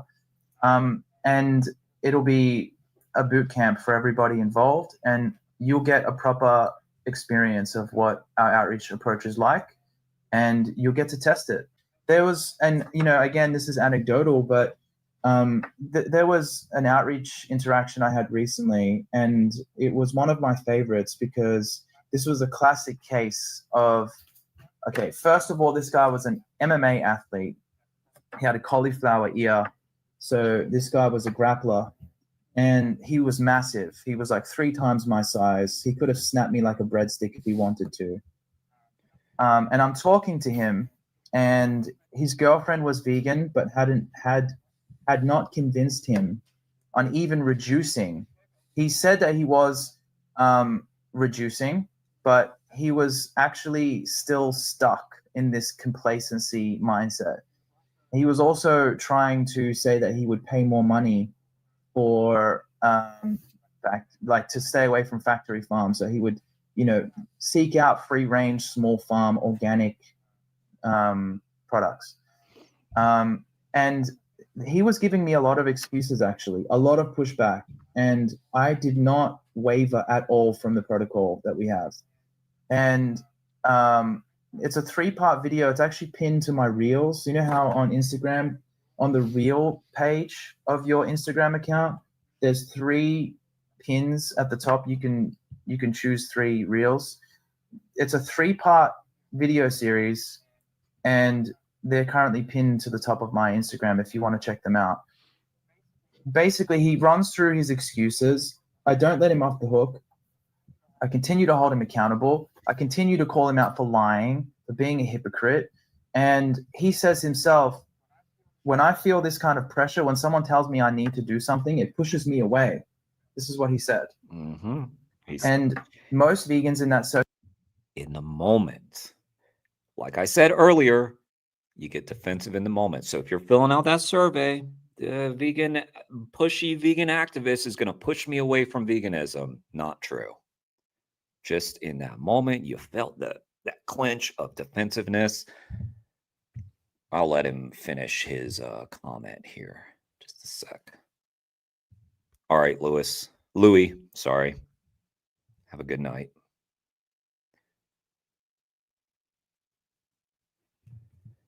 All right. circumstance would back off. And they would feel like, oh shit, I'm being ineffective. Maybe I should back off. And like you say, we should listen to what non-vegans have to say. Of course we should listen. But what I was trying to say before was that when they say, I am against factory farming, we shouldn't necessarily believe them. It doesn't necessarily mean that they are going, like, it's their actions that matters. So, yes, we should take into account what they say. But at the end of the day, you have to know that we're swimming through ego, and we're dealing with a lot of bullshit that humans carry through their conditioning. So in order to cut through those layers of conditioning, and there is no greater conditioning than human supremacism, and I do agree with Gary Yourofsky when he said it's the root of all discrimination. But anyway, back to this conversation. Yep. Felix. This conversation. Batting 1,000, Felix. I mean, a good way to bat 1,000 is just to agree with me in everything that I say. I think that's the best way to get high marks, high scores. With this MMA athlete, he felt pressure. And he said, I feel like this is pushing me away, actually. Right. So instead of backing off, I went even harder. I doubled down. Yeah. And the result was actually, I won't tell you what the result was, but it was obviously one of my favorite interactions for a good reason. You should see how it turned out. But then as a follow-up, I got a message from him because we stayed in contact. I actually wanted to go and train with him. But through conversations, he told me that he hated that conversation. But since that day, he's been vegan. So there it is. I just gave you the result of that conversation. But yeah. So you know, this is why I say we shouldn't necessarily listen to what non-vegans are telling us, right? The truth is the truth.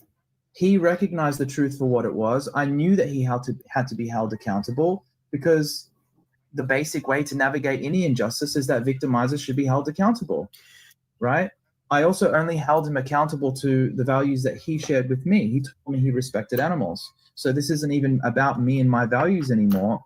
I am just making sure that he tells the truth, that he doesn't just say those things, that he actually acts that way. And he ended up being a person with the kind of character that was willing to change, but only after an intense amount of pressure was applied to him. Yeah. Mary, you know that agreeing with me is the safest way to high marks. You have learned that. Nilf, I would never throw you under the bus and take any pumpkins of yours I wanted. You and your pumpkins, Nilf. This whole pumpkin saga of yours. Should I continue that creepy ass game we were playing last night? That was creepy. I might save that one for Halloween or something. Yeah. I didn't like the part that we got to. That was I got chopped down. I don't know. I miss old Cyberpunk, you know. I miss it. Because no one had actually done Which, you know, I could just play it. We got Djokovic playing here soon. that. Everybody else was like, This okay, was good timing. I guess he's not listening. But only after an intense amount of pressure was applied to him. Yeah. Because no one had actually done that. Everybody else was like, okay, I guess he's not listening to the go vegan message, so maybe we should back off. And everybody else, his girlfriend, maybe others, were trying to do the softer They were scared.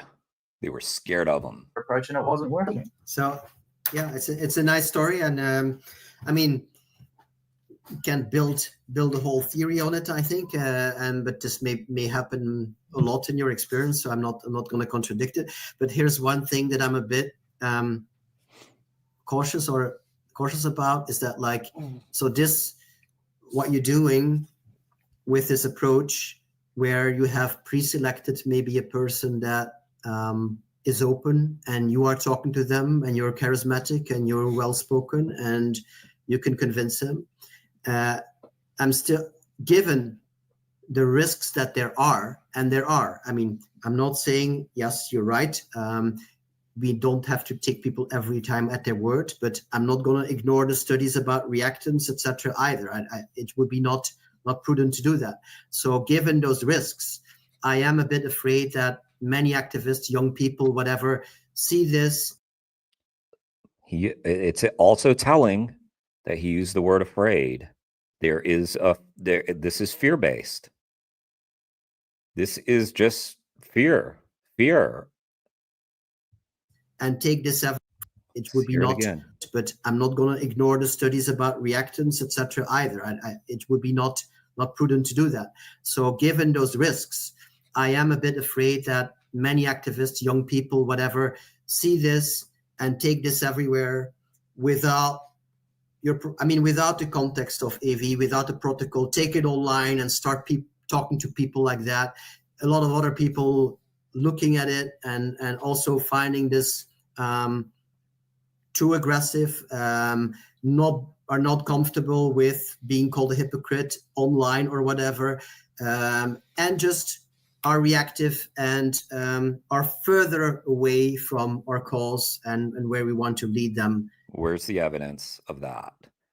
I mean, you're a man who relies on data and evidence, right? So where's the evidence that they are now further away because they got into a tit for tat with some aggressive, quote unquote, vegan online? There's just no way for you to know that. I don't believe.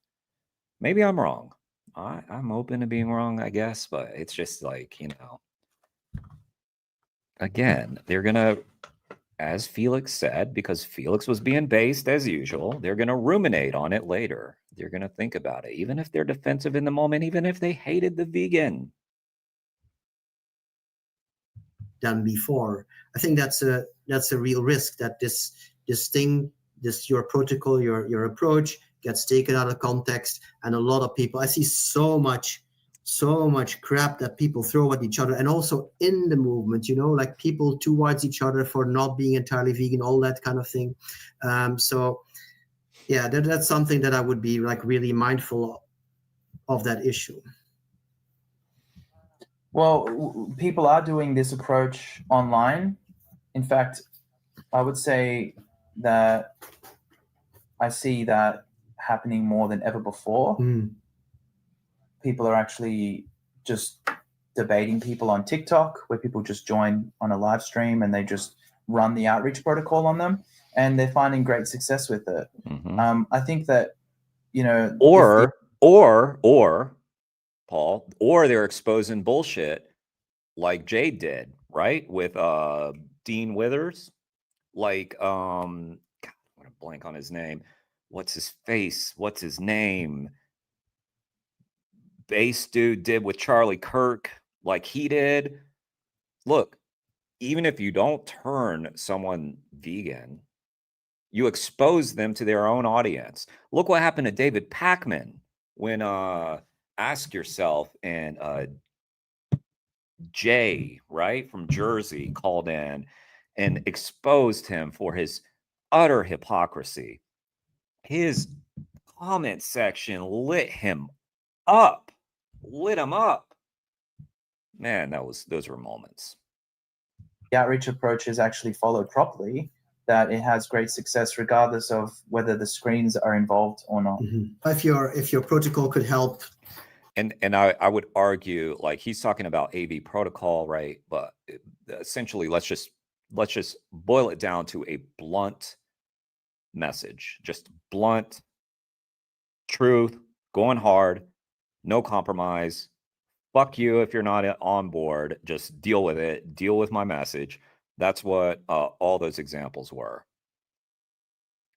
Well, I will say, like, even the guy who talked to Charlie Kirk was blunt, but he softened it in some ways for Charlie's, sensitive butthole. He softened it for Charlie's sensitive beehole. People deal. Always got a sensitive one, guys. A real sensitive one. Yeah. I am still here. This was going to be a long one. This is a lengthy conversation, but we're almost through. And then I'm going to go make dinner and watch Novak Djokovic get to the quarterfinals of the US Open on a plant-based diet at the age of 38. Blowing everybody out of the water, even at his age. I hope I didn't just jinx him. Knock on this table. Better with conversations and discussions online, then that would be a very good thing. Yeah, it does. It actually does. And I see this, I've been seeing this more than ever before with people who are doing live debates, who are doing even in the comment section, going back and forth with people, running the protocol, and it works a charm. It really does. I've had some of the most stubborn, hard-headed people showing up to Cube saying, no, this can't be the most effective, criticizing literally everything we do, always asking questions, but coming from a good faith place. And in the end, they all end up with the same result of being like, wow, this really is the most effective approach. So that's why I'm really confident about the fact that once you join us, I think it will change your view. I'm open to that. I want to try it. If I see it successful, I'll be unbiased. I will champion it even more so. At the same time, I want to be wary of not taking only these street experience data points, no matter how many there are, and ignoring research. Sure. I wouldn't do that either. And other point is we need other approaches around that. And again, my reducitarian approach is mostly for institutional change. Maybe one quick example of another tactic. I was just at the Plant-Based University summer camp where teams at universities are trying to convince the university to go plant-based. So their interaction with students at booths, at outreach booths, tables, is not, they don't say to people, we want to make you vegan. So it's completely different than what you're doing. They're asking for support for institutional change. They're asking for signatures so that the university changes their cafeteria. And by doing that, if they succeed at doing that, they would make it more easy. If the food is good and tasty, they would make it, I hope, more easy for you to go in there and do your outreach at that university. So that's a combination of, I think, that personal outreach and the institutional change around. I think to round this out, what I'll say is I think it's great that you're agreeing to go down to the cubes and actually do some on-the-ground research. And I think that's like a good sign of like good faith, and something that we need to see a lot more across our movement, is that when people disagree, that one side is willing to be like, do you know what, whatever it is, whether you've, I don't know, whether you're doing something and I've not checked it out, but it doesn't look very good. Okay, well, I'll just come and see. And if I still don't think it's good, then at least you've given it a good go, you know? And I'd ask, maybe on the flip side of that, Paul, do you think you'd be willing to read Tobias's book? Yeah, absolutely. Awesome. I would be, because your book is called How to Create a Vegan World. So of course I'm wondering, you know, how that's going for you. And also Nice. Slight dig there, Paul. Slight dig. if there's anything I can learn Yeah. from you, because Yeah. that's obviously No, my goal too. No, that was good faith. I look, I was gonna take down. I was gonna put little marks, do the check, you know, thing for Tobias and Paul, and I ended at Paul 3, Tobias 1, because I stopped. I think it's pretty clear that I still remain in Paul's camp on this one pretty firmly, but I think everybody won. And I'm not being a politician, but I think everybody won with this conversation. Tobias, you had the conversation, it was fine. And Paul, you had the conversation, it was fine. And David, you curated a nice discussion. So everybody wins. We can all be friends and sing Kumbaya together. And I think that will be just fine. And we'll sit around a campfire and roast vegan marshmallows together with Ali Tabrizi as well. What just happened? Okay, I got a message. All right. Well, that was lovely, and we still got a minute to go. Let's see how we wrap this up.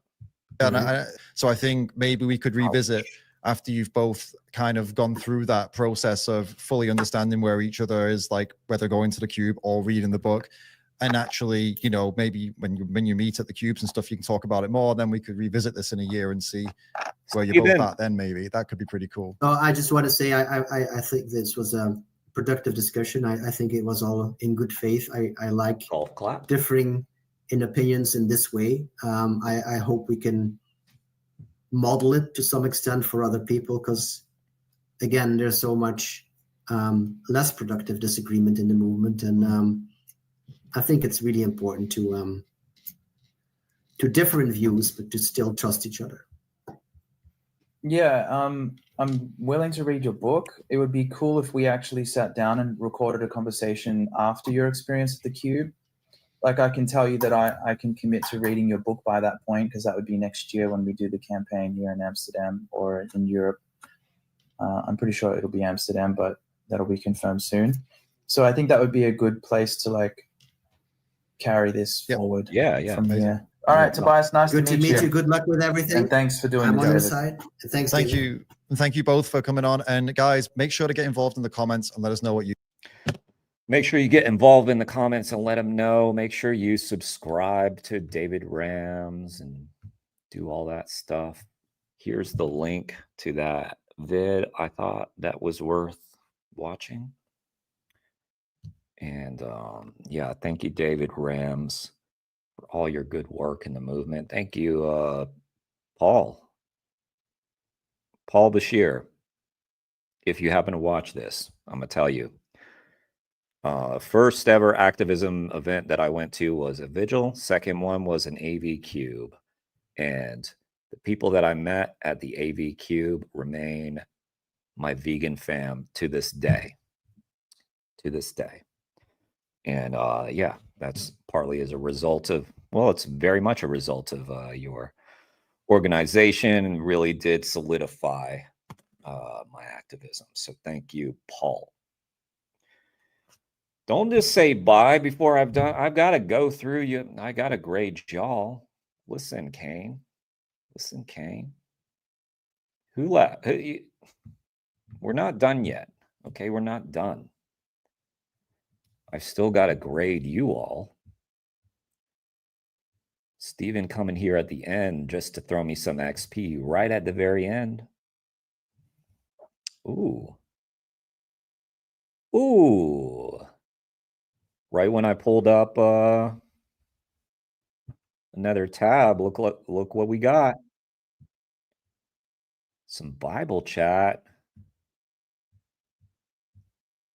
Look at this. Look at this. Gary Yourofsky on God, Jesus, Christianity, animals, and the Bible. Fundraiser for Sasha Farms.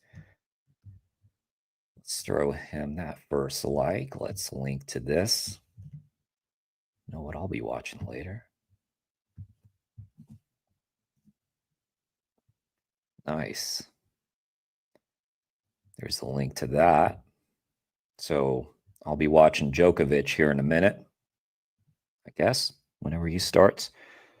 But later on, probably watch this. And then let's see. Let's do y'all. Let's grade y'all. Okay. What did I do?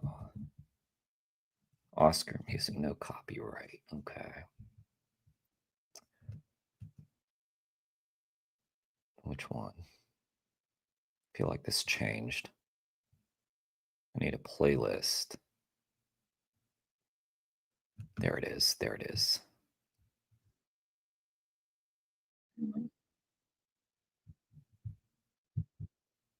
Oh. Stop. Stupid thing keeps changing on me. There we go. Okay. All right. Share this tab. Pull that up.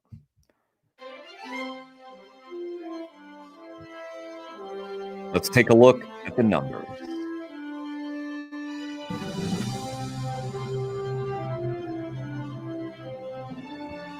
Top fans. Oh boy. We have to honor 3 people today. There was a tie for second place.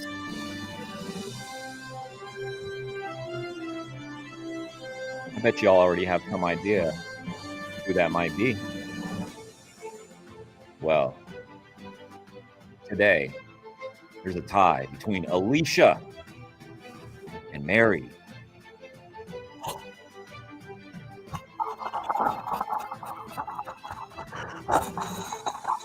That's the sound of the fans going crazy.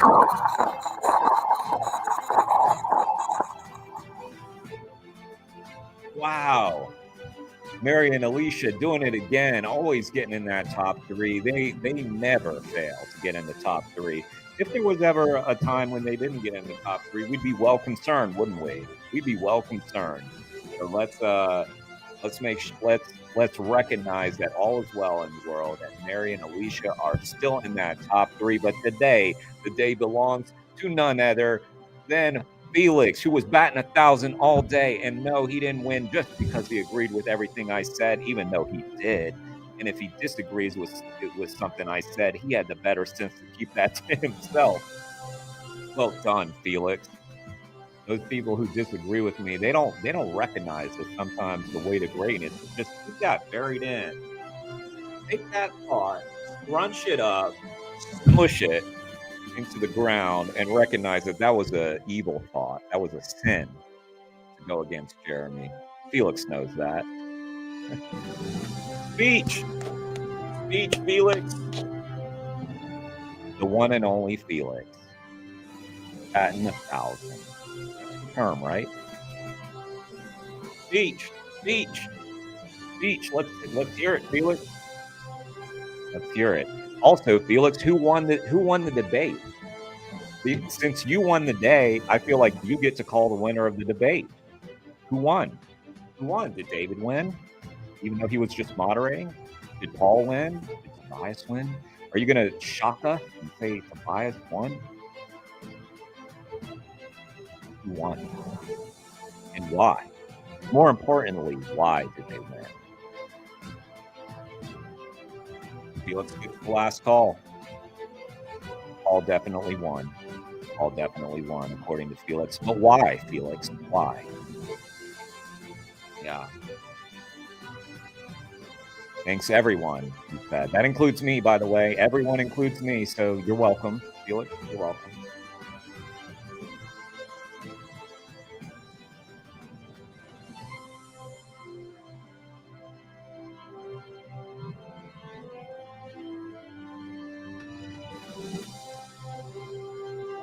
I always feel the need to do that with this song.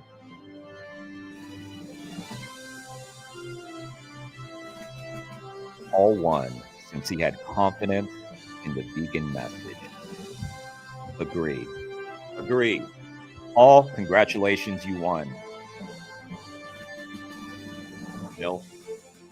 Nilf's pissed that he didn't get in the top 3. I get it. I get it, Nilf. You're feeling a little hurt. Luckily, you've got ointment for that. So take care, Nilf. Thank you, Mary. Thank you, thank you, thank you. Mary is also trying to work her way up to first place by the end of this stream. With some well-placed comments. She's doing well. You say things like that, you do have you do make a great case for number 1 when you say things like that. You've got 30 more seconds. Go Novak. Go Novak. Win that shit. Grand Slam number 25. Let's get it. Let's get it. Let's go. Let's do it. Let's do it, Novak. All right. Good night, everybody.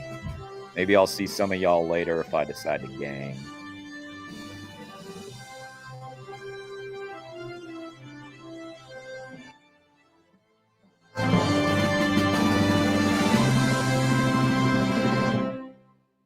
Yes. A little bit of a loud ending there. All right. Good night, everybody. Take care. Oh, and, do that thing where you hit the like and the subscribe. Do that. All right.